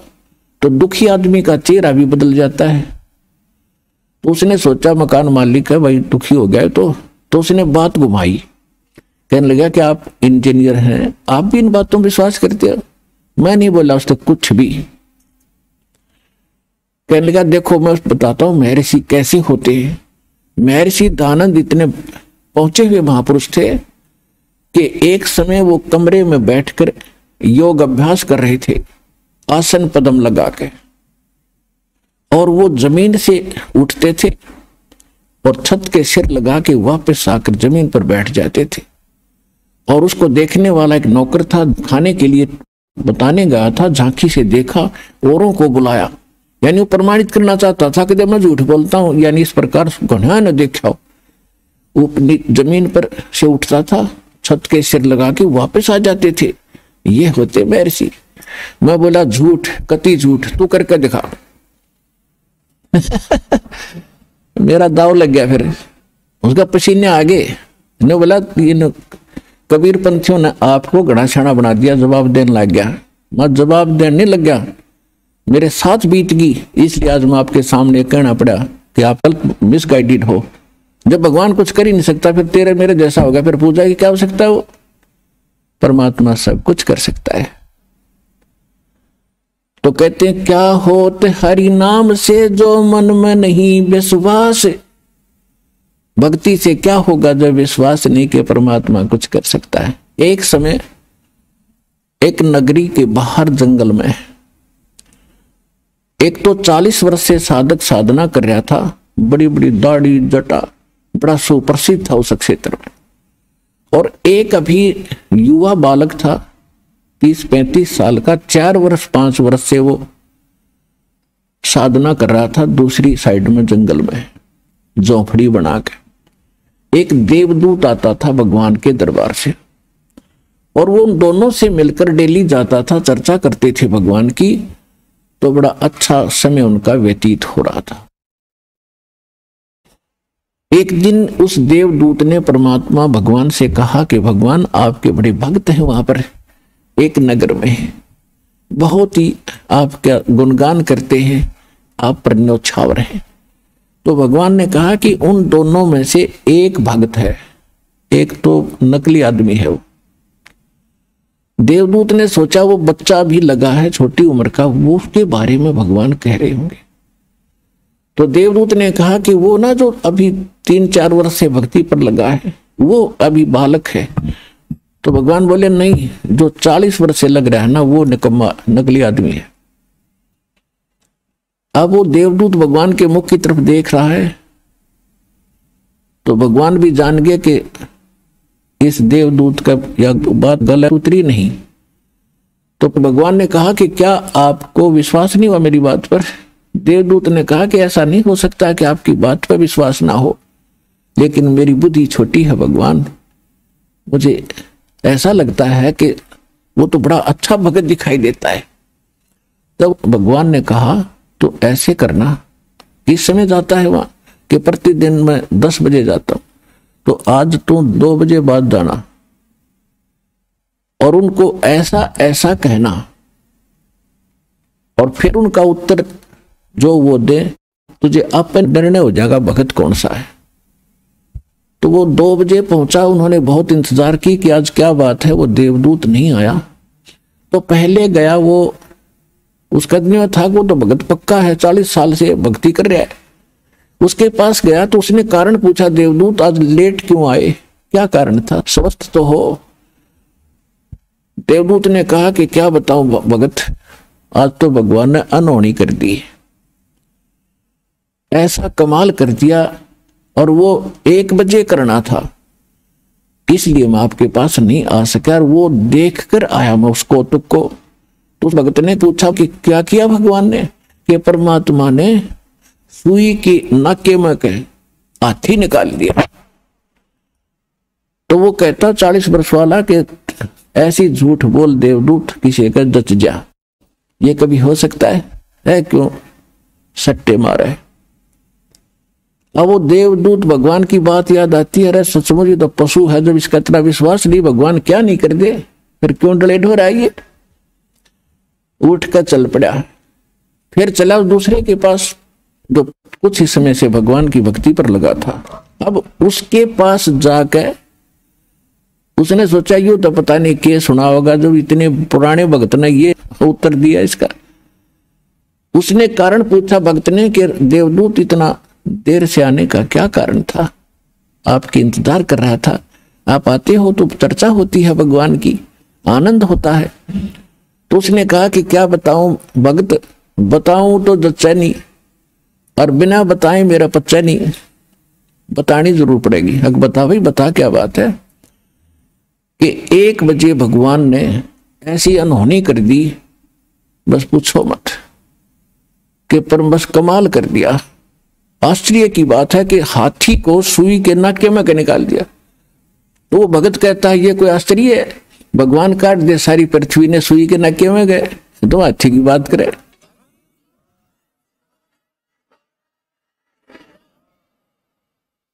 वो देवदूत ने उस बच्चे को सीने से लगा लिया, धन है तेरे माता पिता जिनसे जन्म हुआ। जब भगवान पे विश्वास नहीं है तो फिर डले क्यों ढो रहे हो, क्यों भक्ति कर रहे हो? भगवान जो चाहे सो कर सकता है। क्या बताते हैं सूक्ष्म वेद में गरीबदास साहिब ने परमेश्वर कबीर जी की महिमा बताई है। मौला थल से जल करे और जल से थल कर देत, साहेब तेरी साहेबी श्याम कहूं के श्वेत। अब क्या बताया है कि परमात्मा पूरी पृथ्वी को जल से भर दे, हजारों फुट ऊंचा एक पल में, और सब तहस नहस कर दे, और दूसरे पल में एज इट इज न्यो का न्यो बना दे। जो जहां बैठा जो काम कर रहा है, जितने बच्चे एज इट इज बना देता है। तो कहते हैं परमात्मा तूने भला कहूं या बुरा कहूं। एक भक्त था, अपने आत्माओं परमात्मा प्रत्येक युग में आते हैं। और अच्छी आत्माओं को मिलते ही उनका विधान आपको वेदों से प्रमाणित भी दास ने कर दिया। तो हम क्या करते हैं, हम पूरा ज्ञान ना समझ कर फिर नाम नूम लेकर फिर अपनी धुन से लगे रहते हैं, तो वो भी हमारी कमजोरी होती है। क्योंकि जैसे एक ग्राउंड है खेलने का, बच्चे जिसमें मैच खेलते हैं और उसकी कुछ मर्यादा बना रखी है कि इससे बाहर नहीं जाना चाहिए आपने। उससे बाहर जाते तो हम फाउल ही खेल रहे हैं, चाहे कितने किलोमीटर तक कबड्डी कबड्डी करते अंडे जाओ, वहां लाभ आपको मिलेगा नहीं। वो तो उसी में करना जो कुछ करना आपने, तो मर्यादा के अंदर रहना चाहिए। फिर भी परमात्मा ने ये भक्ति बनाए रखने के लिए प्रत्येक युग में ये मंत्र दिए प्रथम, और उनने डट के भक्ति करी, क्योंकि वो श्रद्धालु और उसी के लिए निकले थे घर से। तो उन्होंने खूब भक्ति की, उनसे सिद्धियां भी साथ इसमें पैरेलल आ जाती हैं। सूक्ष्म वेद में लिखा है कि शब्द महल में सिद्धि 24 और हंस पे छोड़े विश्व 20। हमारे इस मंत्र के अंदर 24 सिद्धियां आ जाएंगी। और यहाँ के भगत और संत तो एकादि सिद्धि प्राप्त करके हल्दी की गांठ प्राप्त करके अपन सारी बन जाते हैं। तो ये सिद्धि आपको बर्बाद कर देंगी, इन सिद्धियों की आवश्यकता नहीं है। एक समय एक सिद्ध पुरुष के 2 शिष्य थे और उसने बता रखा था कि तुम ऐसी साधना करो, ऐसी साधना करने से तुम्हें सिद्धियां प्राप्त होंगी और जगत में तुम्हारी महिमा हो जाएगी। और जब घर से निकलने के बाद साधु संत जो बन रहे हैं नकली, इन रोटी का रोड़ा गणा रहे कि तुम्हें टूक मिलता रहेगा, उस लास्ट में यही फाइनल कर लेते हैं, उस सिद्ध की मृत्यु होगी। और वो 2 चेले थे तो कई जने 2 मित्र थे, उनमें से आपस में आश्रम में रहते थे। उनकी मृत्यु के बाद वो जंगलों में चले गए अलग अलग दिशा को, कि गुरुजी ने जो साधना बताई है डट कर भक्ति करेंगे और सिद्धियां प्राप्त करेंगे। तो उनमें से एक भगत को परमात्मा कबीर जी का सत्संग सुनने को मिल गया, जो श्रद्धालु था, उस सिद्ध का शिष्य था। और परमात्मा ने फिर बात बताई, भाई ये सिद्धि तो ऐसी है, सारा जीवन तो इन मंत्रों को जाप करके सिद्धियां प्राप्त करते हैं, फिर ये सिद्धि कुछ दिनों के बाद समाप्त हो जाती है। दुनिया में प्रभुता तो ऐसे बन जाती है, लेकिन आपका जीवन नाश हो जाता है। जैसे आप देखते हो वर्षा के मौसम में चींटियां होती, पंखों वाली कीड़ी निकलाती हैं, और वो पहले भी वहां जो आम चींटियों में वो भगवान बनी बैठी थी, क्योंकि वो तो पंख वाली थी, आकाश में उड़ जाती थी। आम चींटी तेनों समझती है तो भगवान तो मिलकर आती होंगी, जब पता नहीं कहां उड़कर चली जाती हैं। वर्षा के मौसम में जब वो चींटियां बाहर निकलती हैं, गर्मी महसूस होती है अंदर, तो बाहर वो क्या देखते हैं, दीपक या कोई लैंप बल्ब ट्यूब, उसके चारों तरफ टक्कर मारती रहती हैं, टक्कर मारती रहती हैं। और कुछ देर घंटे के बाद उनकी वो सारी पंख टूट जाती है और फिर वो जमीन पर गिरकर रेंग रही होती हैं आम कीड़ी की तरह। यानी वो पंख टूटने के बाद वो चींटी की चींटी है, पहले भी चींटी ही थी, उनका भ्रम हो गया था, आकाश में उड़कर पता नहीं के पा लिया। ऐसे ही ये सिद्ध पुरुष है जो सिद्धियां प्राप्त कर लेते हैं, तो आम जनसाधारण से ऐसा लगता है तो वह भगवान से मिलाए होंगे। एक सिद्धि आकाश से उड़ जाई, एक सिद्धि जल पैर न लाई, एक सिद्धि कुछ खाव न पीवे, एक सिद्धि जो भूत जुगती वह, एक सिद्धि तन हंस नहीं आ रहा। एक सिद्धि ऐसी होती है शरीर को छोड़कर ये प्राणी निकल जाता है, पता नहीं कहां कहां घूम कर फिर वापस आ जाता है। एक सिद्धि ऐसी होती है जल के ऊपर ऐसे चलते हैं जैसे थल पर चलते हैं। तो उस भगत का यह बात समझ में आ गई कि यह तो बात बिगड़ गई भाई, बहुत गलत हो गया, मैं तो सिद्धि के लिए अब धक्के खा रहा हूं। तो उस परमात्मा जब आए हुए थे कबीर जी, पता नहीं किस रूप में आ जाते हैं वे साधु, और फिर भक्तों को दीक्षा देते हैं, उनको चार्ज कर जाते हैं। तो उस भगत का वह बात समझ में आ गई। परमात्मा जब आए थे परमेश्वर, उस बच्चे की लगन देखकर, क्योंकि घर से निकला था, पहले सिद्ध का चेला हुआ, वहां डट कर भक्ति करी, फिर वहां जाकर भगवान की यथार्थ ज्ञान मिला, परमात्मा गुरु रूप में बैठे थे, उस गुरु के प्रति बड़ी लगन श्रद्धा से उसने समर्पित भाव से भक्ति की, तो उस गुरु ने उस सिद्ध के शिष्य को आदेश दे दिया कि बेटा तू दीक्षा दिया करिए, अब कल के बाद मैं नहीं रहूंगा संसार में। तो परमात्मा तक ध्यान हो गए। अब वो अपना जैसे भी गुरुजी ने बताया था वो मंत्र देने लगा और वो भक्ति करने लगा। एक दिन कोई समागम था इनका, वहां पर ये सभी साधु संत इकट्ठे हो गए। उधर से वो जो उसका जो साथी था, उस सिद्ध पुरुष का चेला जो सिद्धियों के लिए निकला था और ये भी सिद्धियों के लिए निकला था, ये दोनों इकट्ठे हो गए 12 वर्ष के बाद। 12 वर्ष के बाद जब दोनों मिले, कुशल मंगल पूछी, फिर पूछा भी आपने क्या पाया, आपने क्या प्राप्ति हुई। तो जो परमात्मा कबीर जी का शिष्य हो गया था वो कहने लगा भी मैंने तो सब कुछ पा लिया। तो दूसरा चेला जो उसका साथी था सिद्ध का चेला, वो कहने लगा कोई करामात दिखा या नहीं। साधु करामात नहीं दिखाते, और वो साधु नहीं जिनसे करामात ना हो, यानी साधु चमत्कार नहीं दिखाते, परमात्मा का विधान है। और वो संत भी नहीं जिससे कोई चमत्कार ना हो। एक तो चमत्कार दिखाना ये होता जा तेरा न्यू हो जाएगा, तेरा नाश हो जाएगा, साधु नहीं ऐसा कहेंगे। और वो संत ने जिस तो चमत्कार ना हो। आप यहां देख रहे हो कितने चमत्कार होते हैं, दास नहीं कहता कि तेरा न्यू भगवान करेगा भाई, और सब कुछ हो रहा है, और वो चमत्कार दिखाते हैं बकवाद करके। तो कहने लगा भी नहीं, साधु चमत्कार नहीं दिखा करते। तो कहने लगा तेने क्या किया भाई, 12 वर्ष में कोई बात है, मैंने तो बहुत कुछ पा लिया। तो परमात्मा कबीर जी का शिष्य हुआ था, उसने पूछा भी कि पाया आपने, बताइए क्या दिखाऊं। हक देखा। जिस दरिया के किनारे वो बैठे थे उस दरिया के ऊपर वो ऐसे चला गया जैसे थल पर जाते हैं, और जाके वापस आ गया। कहने लगा देखा देखा मैंने क्या कमाई कर ली है। और बोला खा कमाई कर ली 12 वर्ष में, 2 अन्य कमाई करी तने, एक अन्य में किश्ती वाला परली साइड में छोड़ दिए, एक अन्य में उल्टा लिया हुआ है। 12 साल में 2 अन्य की कमाई करी तने, जीवन नाश कर लिया। बोले अब एकदम वो सहम गया कि यह बात भी सच्ची है, किश्ती बैठ के जा सके आदमी, क्या इससे तो कला टूट गया। तो वो बैठ गया उसके पास, फिर भाई बात क्या है और क्या करना चाहिए। कहने लगा भाई ऐसे ऐसे उसने सारा ज्ञान सुनाया। वो रोने लग गया, कहने लगा भाई मैंने तो जीवन नाश कर दिया। और वो कौन है वो संत जिसने आपको ऐसा ज्ञान दिया, वह मुझे भी बता, मैं भी उसका शिष्य बनूं। फिर वो भगत रोने लग गया, परमात्मा का जो शिष्य बना था। तो सिद्ध के शिष्य ने पूछा आप क्यों रोए। कि मैं इसलिए रोया कि जो आपको जिससे नाम दिलाना था वो संत नहीं रहे, अब चले गए अचानक। तो वो इतना तो उनको ज्ञान होता है कि संत जाने से पहले कोई ना कोई व्यवस्था करके जाते हैं। उन्होंने किसी को आदेश दिया होगा दीक्षा देने का, मैं उससे ले लूंगा।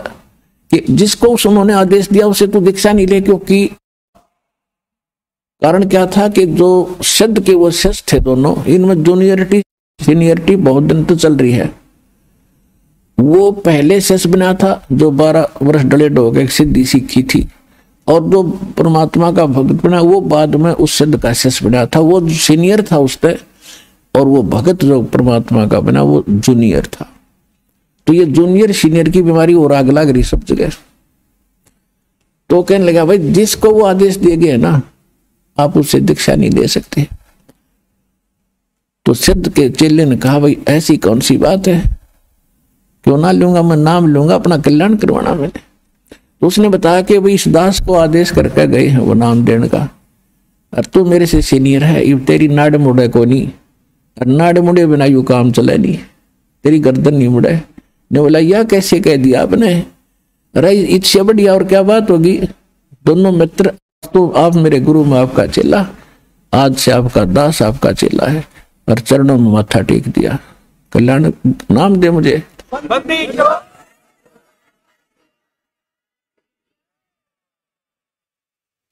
तो पुण्यात्मा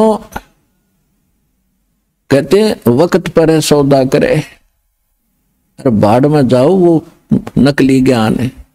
तो ये साधु संतों के लक्षण होते हैं, और ऐसे ये भक्ति मार्ग अपना प्रफुल्लित होगा। इस प्रकार हमने इस मार्ग को आगे बढ़ाना है। अपनात्माओं, हमने अभी तक लोक वेद सुने हुए थे और परमात्मा की महिमा से हम परिचित नहीं थे, जिस कारण से हम भक्ति न कर सके। जब तक हमें सारा ज्ञान होगा इन ऑल रिस्पेक्ट, तभी हम भक्ति कर पाएंगे। धर्मदास जी को परमात्मा मिले थे और फिर परमात्मा से परिचित होने के बाद वो उनके प्रति कितने समर्पित हुए थे। धन धन सतगुरु सत कबीर भगत की पीड़ मिटाने वाले। धन धन सतगुरु सत कबीर भगत की पीड़ मिटाने वाले, भक्त की पीड़ मिटाने वाले, भक्त की पीड़ मिटाने वाले। धन धन तो कबीर भगत की पीड़ मिटाने वाले। रहे नल नील यतन कर हार, तब सतगुरु से करी पुकार। रहे नल नील यतन कर हार, तब सतगुरु से करी पुकार। जा सतरेखा लिखी अपार सिंधु पे सिला तिराने वाले। जा सतरेखा लिखी अपार सिंधु पे सिला तिराने वाले। धन धन सतगुरु सत कबीर भगत की पीड़ मिटाने वाले। जब सर्प न डसी जा पुकारी, इंद्रमती अकुला। सर्प ने डसी जब जा इंद्रमती रही उकुलाए। आपने तुरंत करी सहाय, बेरुली मंत्र सुनाने वाले। आपने तुरंत करी सहाय, बेरुली मंत्र सुनाने वाले। धन धन सतगुरु सत कबीर भगत की पीड़ मिटाने वाले। धन धन सतगुरु सत कबीर भगत की पीड़ मिटाने वाले। दामोदर सेठ के हों थे अकाज, अर्ज करी डूबता देख जहाज। दामोदर सेठ के हों थे अकाज, अर्ज करी डूबता देख जहाज। लाज मेरी रखियो गरीब नवाज, समुद्र से पार लंघाने वाले। लाज मेरी रखियो गरीब नवाज, समुद्र से पार लंघाने वाले। धन धन सतगुरु सत कबीर भगत की पीर मिटाने वाले। कह कर जोड़ दीन धर्मदास दरस दे, पूर्ण करियो आस। कह कर जोड़ दीन धर्मदास दरस दे, पूर्ण करियो आस। मेटियो जन्म मरण की तरास, सत पद प्राप्त कराने वाले। मेटियो जन्म मरण की तरास, सत पद प्राप्त कराने वाले। धन धन सतगुरु सत कबीर भगत की पीड़ मिटाने वाले। अब पहले ये भक्त धर्मदास जी जो थे, ये श्री राम के कट्टर पुजारी थे और श्री विष्णु जी, श्री कृष्ण जी। जैसे हम आम हिंदू दशा में ज्ञान था, हम सभी ऐसे ही पूजाएं करते थे। और जब परमात्मा के ज्ञान से वो परिचित हुए, तब वो कह रहे हैं कि परमात्मा हम तो भ्रमित थे, अब पता चला सच्चाई क्या थी। अब जैसे पुण्यात्माओं, हम सुना करते थे कि समुद्र के ऊपर पुल श्री रामचंद्र जी ने बनवाया, ठीक है। फिर हम सुनते थे कि नल नील के हाथों में एक ऐसी करामात थी कि जो पत्थर उठा कर रख देते थे वो पानी में डूबा नहीं करते। तीसरा हम कारण सुनते थे कि हनुमान जी ने उस पर राम नाम लिख दिया था, इसलिए पत्थर तिरे थे। ये था लोकवेद दंत कथा उआबाई, जिसका कोई सिर पैर नहीं था। वास्तविकता ये थी कि परमात्मा चारों युगों में आते हैं। कबीर परमेश्वर जी है। सतयुग में सत सुकृत कह टेरा, त्रेता नाम मुनिंदर मेरा, द्वापर में करुणा में कहाया, और कलियुग नाम कबीर धराया। तो दूसरे युग त्रेता युग में परमात्मा मुनिंदर नाम से आए थे, मुनिंदर ऋषि, और वो ऐसे शिक्षा दिया करते थे, ज्ञान सुनाते थे। कुछ श्रद्धालु उनकी दीक्षा लेकर जो दुखी आते थे परमात्मा के दरबार में। देखो वैसे तो हम वैज्ञानिक काल पकाए रखे हैं, घने विद्वान बना रखे हैं। किसी से आगे कोई चर्चा करके देख लो, आपको 20 वाणी सुना देगा कबीर साहिब की, और गीता के श्लोक सुना देगा, वेदों के मंत्र निरे सुना देगा, और क्या पता नहीं इनको। तो इसी प्रकार परमात्मा से बहस विवाद करने वाले बहुत गणे होया करते थे त्रेता। लेकिन जो दुखी होते थे वो सब जगह थक लेते थे, परमात्मा के पास जाते थे। और वो तो परमात्मा दयालु हैं, उनके बच्चे हैं सभी, उनके पास आएंगे तो माँ बाप पर देखा जा बालक दुखी तो सुख भी देगा, जब नीत साबित होगी तो जाते ठीक होते। 20 को और बताते भाई वहां जाते ऐसा दुख हुआ था, मैं ठीक हो गया। और नल और नील नाम के ये दोनों मौसी के बेटे थे, आपस में अलग अलग माताएं थी, वो आपस में बहनें थी। तो ये दोनों कुछ प्राकृतिक प्रकोप इनके संस्कार का था। ये सब ऋषि महर्षियों के पास जा चुके थे, कुछ मेंटली डिस्टर्ब थे, और सारा दिन भारी भारी शरीर रहता था, ऐसे शरीर दिमाग भी घना काम नहीं कर रहा था, यानी ज्यादा डिस्टर्ब थे। तो सब ऋषि महर्षियों के पास गए, सभी ने लास्ट में ये फाइनल कर दिया कि तुम्हारे प्रारब्ध का दंड है, कर्म है, भोगना पड़ेगा, तेरी किस्मत में लिख रखे। अब प्रारब्ध के संस्कार को कोई बदल नहीं सकता, तो भोगना ही पड़ता है। ऐसा विधान ये काल के दूत, ये नकली संत ऋषि बताया करते थे। तो नल नील ने यह फाइनल मान लिया था कि ईब तो यू दुख तुम्हारी मौत के साथ ही समाप्त होगा। फिर भी कोई कहीं कह देता है उसको जाकर के कि वह महापुरुष आए और वो बड़ा सुख देते हैं, सभी को राहत मिल रही है, तो नल नील भी चले गए। चल देख लेते हैं, टूटे से मन से जाता आदमी। जब 9 नकली दुकानों पर ठगा जा चुका होता है और कोई 10वीं ओरिजिनल दुकान भी उसको मिल जाती है, तो वहां भी उसका दृष्टिकोण यही रहता है कि यू भी इस साइड ठग निकलेगा लास्ट में। तो जिस कारण से ये काल ये ऐसा दुखी कर देता है कि ठीक ठिकाने जब पहुंचता है, पहले वो ठग चुका होता है, तो वहां उसका विश्वास नहीं बढ़ पाता। और जब तक विश्वास आपका नहीं होगा, इतना मालिक साथ नहीं देता। फिर उस परमात्मा में को रजा करते हैं दाता कि अपना विश्वास भी वो आप पे करवाते हैं। अब नल नील चले गए टूटे से मन पे, उस किसी भक्तों के कहने से, जो पहले दुखी थे ठीक हुए। अब जो ही वहां जाकर बैठे और सभी भक्त चरण छूकर अपने अपना स्थान ग्रहण करना चाह रहे थे, तो नल नील ने भी जाकर दोनों ने ऐसे ही चरण छुए, दोनों के सिर पे हाथ रखा भगवान ने, कबीर परमेश्वर ने, मुनिंदर जी ने। अब दोनों ऐसा हल्का महसूस कर रहे थे जैसे टनों वजन शरीर से हट गया और एकदम ठीक हो गए। तो उन्होंने वही चरण पकड़ लिए और खड़े होकर महिमा गान लागे, हे परमात्मा आप तो सचमुच मालिक आए हो। हम इतने दुखी थे, हमने सब जगह घूम लिया था, कभी आराम नहीं हुआ, और आपके आते ही हम स्वस्थ हो गए दाता।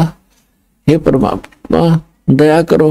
परमात्मा ने कहा बेटा भक्ति करनी चाहिए, ये तो एक अस्थायी राहत दी है, अब भक्ति करोगे जो परमानेंट लाभ तो उसको मिल जाएगा। ने बोला जी नाम दे दो, पहले सत्संग सुन ले फिर नाम दूंगा। अब पहले तो वो विष्णु जी ब्रह्मा शिव जी के ऊपर आसक्त थे। जब मालिक ने वह सारी हिस्ट्री सुनाई, सृष्टि रचना सुनाई, अब दुखी आदमी जब सुखी हो गया जब तक आदमी सुखी है ना उसके अंदर तभी तक ये बकवाद चलती है, ऐसा नहीं वैसा नहीं। हर जब खुद बीत गई ऐसी फिर तो कहा जी सारी सच्ची जो कह सब सच है।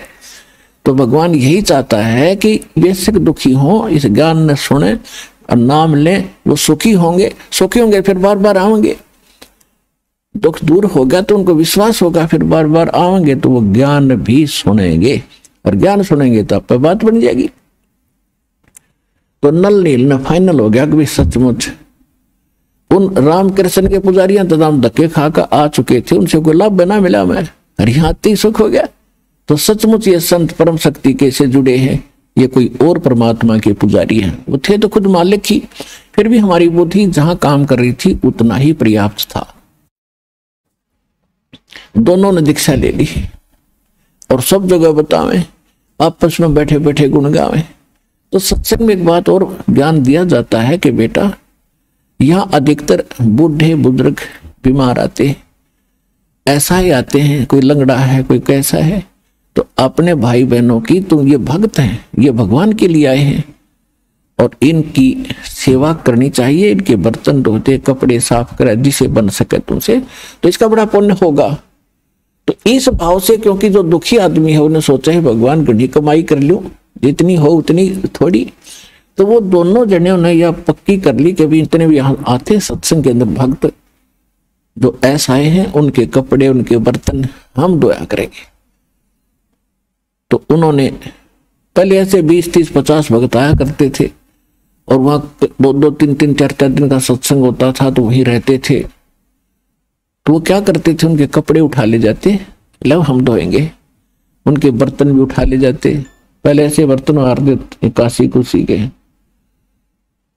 तो वहां वो क्या करते, पहले साबुन सुबुन था नहीं, पहले कपड़ों को भिगोया जाता था कुछ समय जल में, फिर बाद में उनको बोगरे मागरे मार के उनका मैल छुड़ाया जाता था, अटक पटक मुक्के माके मार के। तो वो पहले दरिया में वो कपड़े उनके भिगो देते थे और स्वयं बैठ के वृक्ष के नीचे भगवान से सुनी उस सत्संग में जो भी ज्ञान सुना तो उस पर चर्चा करते थे दोनों जने।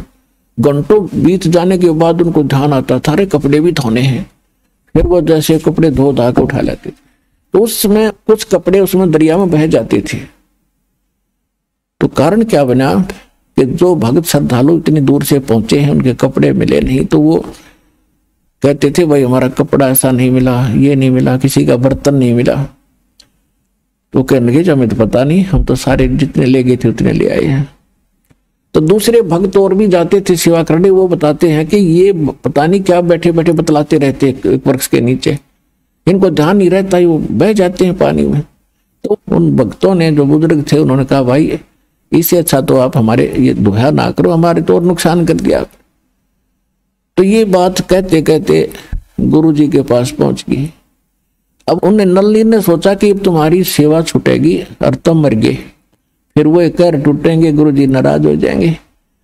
तो महाराज जी ने कहा बुला के भाई बेटा क्या बात है, कपड़े ध्यान से धो के लाया करो। अखा जी घने ध्यान तो धोते हैं। तो अच्छा भाई ठीक से धो के लाया करो। 2 3 दिन के बाद फिर वही शिकायत आई। तो फिर परमात्मा ने कहा कि बेटा आपको बार बार कहा है ध्यान रखा करो, ठीक आप सेवा ना करो, इनसे दुखी हो गए तो आप सेवा ना करो, इससे चरणों में गिर गए, हे महाराज मर जाएंगे, हमारा तो विनाश हो जाएगा, मुश्किल से आपकी दया हुई है, हमारी सेवा ना छुटवाओ। उन्हें सोचे गुरुजी नाराज हो गए। अब उनकी दीन हालत देखकर, हृदय की पुकार देखकर परमात्मा ने तरस आ गया कि आत्मा घनी दुखी हो जाएंगी जब सेवा छुटवा दी। तो कहा बेटा चल ठीक है आप करो सेवा, आप दोनों को मैंने वरदान दे दिया, आशीर्वाद दे दिया, तुम्हारे हाथ से कोई वस्तु पानी में डूबे नहीं गई। वो बड़े खुश हुए। उन्हें जाकर के जैसे मिट्टी के भी पत्थर होते थे उस समय, एक आधा काशी का होता था, तो उन्होंने जो का तो पानी में भर के काशी का बेला और जलपत रख दिया, वो नौका नु रखा रहा, नीचे लहरें चल रही हैं और वो यूं का नु धरा, और भी तमाशा देख रहे भक्त। सचमुच गुरु जी का इसका आशीर्वाद हो गया इनको। तो पत्थर उठा कर रख दिया, पत्थर भी नौका नु वहीं सतिर हो जाता था, और कपड़े जहां रख दिए वो हाथ ला के हिला देना, पत्थर नौके नो कपड़े रखे रहते थे। तो ये उनके अंदर उस परमात्मा ने इसलिए गुण दे दिया कि ये मानना नहीं और इनके कपड़े खराब होते हैं, ये भी दुखी और ये भी दुखी, तो दोनों को सुख दे दिया। वो समर्थ भगवान है, जो चाहे सो करते। अब कुछ दिनों के बाद क्या हुआ, अब सत्संग समाप्त हो जाते थे, साल 6 महीने में कभी सत्संग होते थे। तो उधर से वो भक्तों को पता चला, नल नील को, कि ऐसे ऐसे एक रावण राजा है, उसने माता सीता को उठा लिया है, उसको छुड़ाने के लिए सभी साधु भक्त और इकट्ठे हो रहे हैं, चलो रावण को कूटेंगे पीटेंगे। तो भगत भी साथ से चले गए वहां पर। अब वहां पहुंच गए समुद्र के उरली साइड में, और पुल बनाने की समस्या आ गई। तो समुद्र के अंदर घुटनों पानी में खड़ा होकर श्री रामचंद्र अर्थात विष्णु जी ने 3 दिन प्रार्थना की थी कि हे जल्दी, हे समुद्र राज, मुझे रास्ता दे दे, मैं बहुत दुखी हूं, ये मेरे साथ बीत गया है। आप भी भक्त हो, आपने मेरी मदद करनी चाहिए, क्योंकि इन जल का देवता होता है वरुण, और वरुण के अंतर्गत फिर अन्य आगे और छोटे देवता होते हैं। ये इस प्रकार इन्होंने सभी जल स्रोतों को उनके अधीन कर रखा है। जब 3 दिन तक घुटनों पानी में खड़ा होकर याचना करने से भी समुद्र नहीं मान्या, नहीं रास्ता दिया, तो उसी समय श्री राम ने कहा कि लक्ष्मण, मेरा वो अग्नि बाण दे, ये लातों के भूत बातों से नहीं मानते, इसको फूकूंगा। और जो ही वो अग्नि बाण छोड़ना चाहा, उसमें से लपटें निकलने लगी। उसी से मैं ब्राह्मण रूप बनाकर और समुद्र बाहर आ गया और कहा, महाराज इसको फूक दोगे मुझे तो इसमें फिर भी आप पार नहीं हो सकते, क्योंकि ये तो खड्डा बन जाएगा, बहुत भारी झील हो जाएगी और कितने जीव मरेंगे, आपको पाप लगेगा। तो श्री राम ने कहा कि फिर मैं क्या करूं, मैं भी तो बहुत दुखी हूं, मुझे कोई विकल्प बता। तो उसने कहा कि ऐसा काम करो, सर्प भी मरे लाठी भी ना टूटे। कि वो कौन सा तरीका, कि समुद्र ने कहा कि आपकी सेना में नल नील नाम के 2 एक भक्त हैं, उनके गुरुजी का दिया उनको आशीर्वाद है कि वो जल के ऊपर चाहे पत्थर भी धर दें, वो डूबता नहीं। तो आशा की एक किरण दिखाई दी श्री रामचंद्र जी ने, नल नील को आवाज लगाएगी, वो सामने आए। अब यहां हम मार खाते हैं कि जैसे माता गर्भ को रखे यत्न बना, ठेस लगे तो अक्षीण हो, तेरी ऐसे भक्ति जावे। अब वहां नल नर देखा कि यहां तो अंगद भी फेल हो गया, हनुमान जैसे बलवान भी फेल है तुम्हारे सामने, आज तुम्हारी महिमा होगी। या मार खाता प्राणी यहाँ पर है। तो उस दिन वो भगवान नहीं भूल गए और गुरु जी को भी भूल गए। अपनी महिमा दिखाने के लिए सामने आगे सीना तान के खड़े हो गए रामचंद्र के पास, और उनसे पूछा गया कि क्या भाई आपके अंदर कोई ऐसी पावर है, आपके हाथों में कोई शक्ति है? हाँ जी, कि भाई एक एक्सपेरिमेंट करके दिखाओ तभी विश्वास होगा। तो उन्होंने पत्थर उठाया, रख दिया, डूब गया, दूसरा उठाया फिर डूब गया। उनको तो विश्वास था कि डूबता ही नहीं था। तो वो एकदम सहम गए, भाई आज क्या बनी, दोनों के हाथ से पत्थर नहीं तर रहे। तब उस ब्राह्मण रूप में खड़े समुद्र की तरफ श्री रामचंद्र जी ने ऐसे देखा, ये कहना चाहा हो कि समुद्र तू झूठ बोल रहा है। तब समुद्र ने कहा कि नलनील तुमने बड़ी भारी गलती कर दी, आज तुमने अपने गुरु को याद नहीं किया, जिस कारण से तुम फेल हो गए। रहे नल नील यतन करे हार, तब सतगुरु से करी पुकार। रोए नल नील यतन करे हार, तब सतगुरु से करी पुकार। जा सत रेखा लिखी अपार, सिंधु पे सिला तिराने वाले। जा सत रेखा लिखी अपार, सिंधु पे सिला तिराने वाले। धन धन सतगुरु सत कबीर, भगत की पीड़ मिटाने वाले। अपने आत्माओं, आपको पहले भी बताते रहे हम कि जिस समय परमात्मा प्रथम सतयुग में यहां आए थे, इस काल ने वरदान लिए थे भगवान थे। उन वरों में से एक ये भी वर था कि मेरा पुत्र जाएगा और ऐसी घटना उसके प्रारब्ध में लिखी है वह घटेगी, लेकिन वो इतना सक्षम नहीं है कि समुद्र पर पुल बना सके। भगवान आप उनकी दया करियो, वो पुल बनवाइयो। परमात्मा को वो वायदा भी याद था और उधर से नल नील की फड़क भी निकालनी थी, ना भक्ति नाश हो जाता उनका। उनको ये बताना था कि जैसे माता गर्भ को रख यत्न बना और ठेस लगे तो छन्न हो तेरी ऐसे भक्ति जा। अब उसमें अभिमान आ गया उनके अंदर, उन्होंने अपना भट्ठा बैठा लिया। तो इसी प्रकार हम छोटी सी कोई सिद्धि या शक्ति प्राप्त करके अपनी औकात नहीं भूलनी चाहिए और भगत बनकर दास बन के ही रहना चाहिए। जो कुछ भी हो रहा भगवान की कृपा माना, अपने सर पर नहीं ले, नहीं तो बहुत हानि हो जाएगी।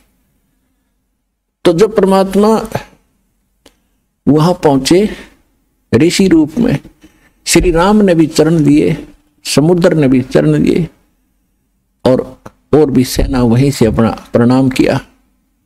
तब श्री रामचंद्र जी ने कहा कि भगवान ऐसे ऐसे मेरे ऊपर आपत्ति आई है और आज आपके चेलों में वो शक्ति नहीं रही जो आपने वरदान दिया। तो परमात्मा ने कहा कि इनमें वो शक्ति अब रहेगी भी नहीं, समाप्त होगी आज से। इन्होंने बहुत बड़ी गलती की है, इनमें प्रभुता आएगी, मान बढ़ाई घर करेगी, और जहां मान बढ़ाई और अहंकार है वहां मैं नहीं रह सकता, भगवान नहीं रहेगा। फिर श्री राम ने कहा कि परमात्मा हे महर्षि जी, हमारे ऊपर एक ऐसी आपत्ति आई है, इसका समाधान करो। आप जब अपने बच्चों को, अपने शिष्यों को ये शक्ति दे सकते हो तो मेरा भी कुछ ये संकट निवारण करो। तब परमात्मा ने एक सोटी उठाई, डंडी, और कहा जो मेरे पीछे पीछे। उन्होंने एक पहाड़ था, उसके चारों तरफ एक रेखा खींच दी चारों तरफ, और कहा कि इसके बीच के पत्थर उठा लो, अपने आप तैर जाएंगे। उठा के लाए, क्योंकि डरे थे। हनुमान जी बोला डट जा, मैं राम का नाम लिख दूं इस पर। अब अपनी अपनी क्रिया सारे कर रहे थे, राम का नाम पहले ना लिखा इतने, लिख के पहले थक लिए थे। वो राम का नाम लिख दिया, वो दर दी, वो तेरी तो इसलिए थी। अब कहते हैं रहे नल नील यतन कर हार, तब सतगुरु से करी पुकार। जा सत रेखा खींची अपार सिंधु पे, सिलाते रहने वाले धन धन सतगुरु सत कबीर, भगत की पीड़ मिटाने वाले। अब देखो ये था उआ बाई का ज्ञान। श्री राम ने पुल बना दिया और पार कर गया, पत्थर तिरा दिए। फिर कहते हैं नल नील के हाथों बड़ी पावर थी, तो तिर गए। फिर कहते थे राम नाम लिख दिया हनुमान ने, उस तो पत्थर तिर गए। जगत का पेखना पेख्या, धनी का नाम ना लेखा। एक दूसरे पर आश्रय दे रहे हैं जगत के ऊपर। कहते जो करने वाला तो उसका कितना जिक्र नामो निशान भी नहीं, जिस कारण से आप अभी तक भगवान की महिमा से दूर रहे और उसके लाभ से भी वंचित रहे। अब आपको वो तत्व ज्ञान और यथार्थ भक्ति और मंत्र समाधान मिला है, इस दास के पास है। और अपना कल्याण कराओ। दास पलकें बिछाई बैठा आपके लिए, आप भगवान के बच्चे हो।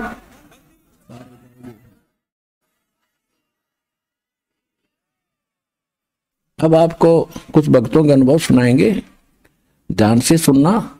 ये बार बार समय नहीं मिलता बच्चों, या एक एक अक्षर आपका बड़ा कीमती बहुमूल्य है जो भगवान आपको यहाँ लाए हैं। यहाँ आना कोई बच्चों का खेल है, बगैर परमात्मा की रजा से आप इधर मुंह भी नहीं कर सकते। स्पेशल है आपको, चाहे कुछ भी कारण बनाया, चाहे दुखी करा चाहे सुखी करा, आपको ऐसे स्थान पर लाकर बैठा दिया। अब चर्चा सुना करो, एक एक शब्द को ऊपर विचार किया करो। आप सुनिएगा वो। नमस्कार सर। सत साहिब सर। सर क्या नाम है आपका? जगदीश दास। सर कहाँ से आए हैं आप? गांव सोहापुर, जिला महेंद्रगढ़, हरियाणा से। सर संत रामपाल जी महाराज से नाम दीक्षा आपने कब ली? 8 अगस्त 2011 को। सर क्या काम करते हैं आप? सर मैं फौजी रिटायर हूँ, जमींदारा करता हूँ। सर संत रामपाल जी महाराज से नाम दीक्षा लेने से पहले क्या आप कोई भक्ति साधना भी करते थे? हाँ जी, मैं हनुमान जी का पुजारा था और शंकर भगवान का भी कावड़ जाता था। तो फिर सर आप संत रामपाल जी महाराज की शरण में कैसे आए? सर मेरे को ज्ञान गंगा किताब मिली थी सर। मैं 8 का पेशेंट था, बहुत परेशान था। मैंने मालिक की किताब पढ़ी संत रामपाल जी महाराज की, तो मैं वहाँ से सब नाम दीक्षा ले जा करके बरवाड़ा। सर, संत रामपाल जी महाराज से नाम दीक्षा लेने के बाद क्या आपको कुछ लाभ भी प्राप्त हुए? हाँ जी, बहुत सारे लाभ प्राप्त हुए सर। मेरे 2009 में हार्ट के प्रॉब्लम हुई, मैंने डॉक्टर कमल को नारनौल दिखाया, इन्होंने मेरे बेस हॉस्पिटल दिल्ली फॉरवर्ड कर दिया। वहाँ से मेरे मैं बेस से वहाँ मेरा ऑपरेशन हुआ। वहाँ ऑपरेशन होने के बाद डॉक्टर ने यह कह दिया कि भाई आप जीरो इस दिन गोली खानी है। सर, मैं ECS में गोली लेने आता था तो मेरे को 9 गोली एक टाइम की देते थे, तो सुबह शाम दोनों टाइम लेनी है। तो मैं तो इतनी रोटी भी नहीं खाता था। तो मैं बोला ये तो परेशानी है। फिर मेरे को जब ज्ञान गंगा पुस्तक मिली, जब मैं सतगुरु रामपाल जी महाराज की शरण में गया, तो उस दिन के बाद मैं कोई भी हार्ट की गोली नहीं खाता हूँ, एक भी। और मैं बिल्कुल स्वस्थ हूँ, आपके सामने खड़ा हूँ यहाँ पर, और कोई परेशानी नहीं है। सर, मैं गुरुजी देव धाम जाने के बाद मेरा नाम खंड हो गया था। फिर मैंने बीमार हो गया, मेरे बाएँ कुल्ले की 3 इंच नस बंद है। तो जब डॉक्टरों ने लड़का बंगलोर ले गया, वहाँ बोला कि भाई आपका ऑपरेशन होगा, सक्सेस हो ना हो ये कोई जवाबदारी नहीं। सर, मैं लड़के को बोला भाई मेरे को तो घर भेज दे। मैं घर आ गया। फिर सब कहीं नामदान के अंदर नहीं है, नाम शुद्ध कहाँ कराएं। जब साहब मेरे को पता चल गया नामदान के अंदर खुल गया, मैं वहाँ गया। मैं पेशी पर जा नहीं सकता क्योंकि मेरा चला ही नहीं जाता है। तो मालिक की दया हुई कि भगत जी से बातचीत हुई, उन्होंने बोला भाई अपना डॉक्यूमेंट लेकर के आ जा। तो मैं लेकर गया, उन्होंने नाम शुद्ध कर दिया। उस दिन का दिन है, आज का दिन है, ना मेरी ये नस बंद है, ना मेरा कोई तकलीफ है इसमें। और महाराज से दया से खूब अच्छी तरह घूमता हूँ। संत रामपाल जी महाराज की दया है। और मैं अपनी रिपोर्टें सारी साल हार्ट की भी और ये नस बंद थी ये भी सारी रिपोर्ट मेरे पास है। किसी भाई को सको कभी मेरे घर आकर के देख सकता है मेरी रिपोर्टें। ये जब मेरा हार्ट का ऑपरेशन दिल्ली हुआ था, ये मेरी रिपोर्टें हैं। और डॉक्टर ने ये कह दिया था कि आपको ज़िंदगी भर जियोगे तब तक गोली खानी है। पर मेरे को संत रामपाल जी महाराज की शरण मिलने के बाद मैंने कोई गोली नहीं खाई, ना मेरे कोई तकलीफ़ है। और मेरे को अभी कोई कहे ना कि बात चले सत्संग में, मैं पैदल चला जाता हूँ। ये मेरी रिपोर्ट है, बाएं पैर के नस बंद है मेरी कुल्ले की, ये इसकी रिपोर्ट है। ये इसमें देख लो, आप सभी देख सकते हैं भाई कि ये मेरा बंद है नस। और डॉक्टर ने जवाब दे दिया था ऑपरेशन होगा तो भी ये सक्सेस नहीं हो सकता। मैंने बच्चे से कहा कि भाई मेरे को वापस घर भेज दे। मैं आया और मैंने अपना नामदान के अंदर अलवर खुल चुका था, मैं वहाँ पर अपना नामदान शुद्ध करा करके आज मैं संत रामपाल जी महाराज की दया से बिल्कुल ठीक हूँ। और जब अभी लाभ हुआ ताजा, अभी तो 8 जुलाई की बात है, मेरी पीठ में इतना मोटा फोड़ा हो गया था, सभी भाई देख सकते हैं। और मैं भाई भक्तों को दिखाया भी सत्संग में। और मैं मालिक से बंगलोर, मेरे पास मेरा फ़ोन काम नहीं करता है। मैंने ट्रेन में मालिक की, मेरे पास जीने की राह पुस्तक संत रामपाल जी महाराज की, मैंने उसको दंडोत प्रणाम करके और मालिक से प्रार्थना करी, मालिक ये क्या हुआ आपके भगत को रात को। और आज वो 3 दिन के अंदर समाप्त हो गई संत रामपाल जी महाराज की दया से। मेरी आर्थिक समस्या ये थी कि मैं पेंशनर आदमी था और मेरा लड़का फौज में था और मैं पेंशन लाता था, वो महीने भर नहीं चलती थी। बीमारियों का गोली खाता था, कहीं जाता था और मैं नशा भी करता था, दारू पीता था, बीड़ी पीता था, 4-4 बंडल बीड़ी के। संत रामपाल जी महाराज की कृपा से मेरा कोई भी नशा या कोई भी तकलीफ कुछ नहीं है। मालिक संत रामपाल जी महाराज की दया से मैं बिल्कुल स्वस्थ हूँ अभी। सर, संत रामपाल जी महाराज से नाम दीक्षा लेने के बाद आपको बहुत सारे लाभ प्राप्त हुए, तो जो दर्शक आज आपको देख रहे हैं आप उनके लिए क्या कहना चाहेंगे? मैं उन बहन भाइयों से, जो भी भगत भाई है, उनसे तो प्रार्थना कर सकता हूँ। और जो भी जगत का भाई है, जो भी आज मेरे को देख रहा है, मैं इतना तकलीफ़ में था जो कि मेरे को कोई जीने की आशा नहीं थी कि मैं जीऊँगा। और मैं आज संत रामपाल जी महाराज की दया से आपके सामने खड़ा हूँ। सर, संत रामपाल जी महाराज से नाम दीक्षा कैसे ले सकते हैं? सर, साधना चैनल और अनेक चैनल पर सत्संग संत रामपाल जी महाराज के आते हैं, उन पर नीचे पट्टी चलती है, उस पर नंबर है, उनसे संपर्क करके अपना नज़दीकी नामदान के अंदर पर संपर्क कर सकते हैं। धन्यवाद सर। सच।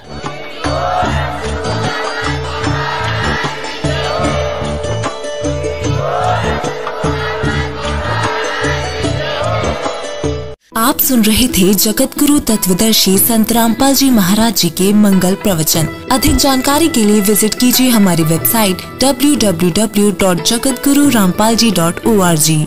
संत रामपाल जी महाराज जी के शुभ आशीर्वाद से पूरे विश्व भर में 500 से भी ज्यादा नाम दीक्षा केंद्र हैं, जिन पर संत रामपाल जी महाराज जी द्वारा ऑनलाइन निशुल्क नाम दीक्षा दी जा रही है। अपने नजदीकी नाम दीक्षा केंद्र का पता करने के लिए संपर्क करें 8222880541।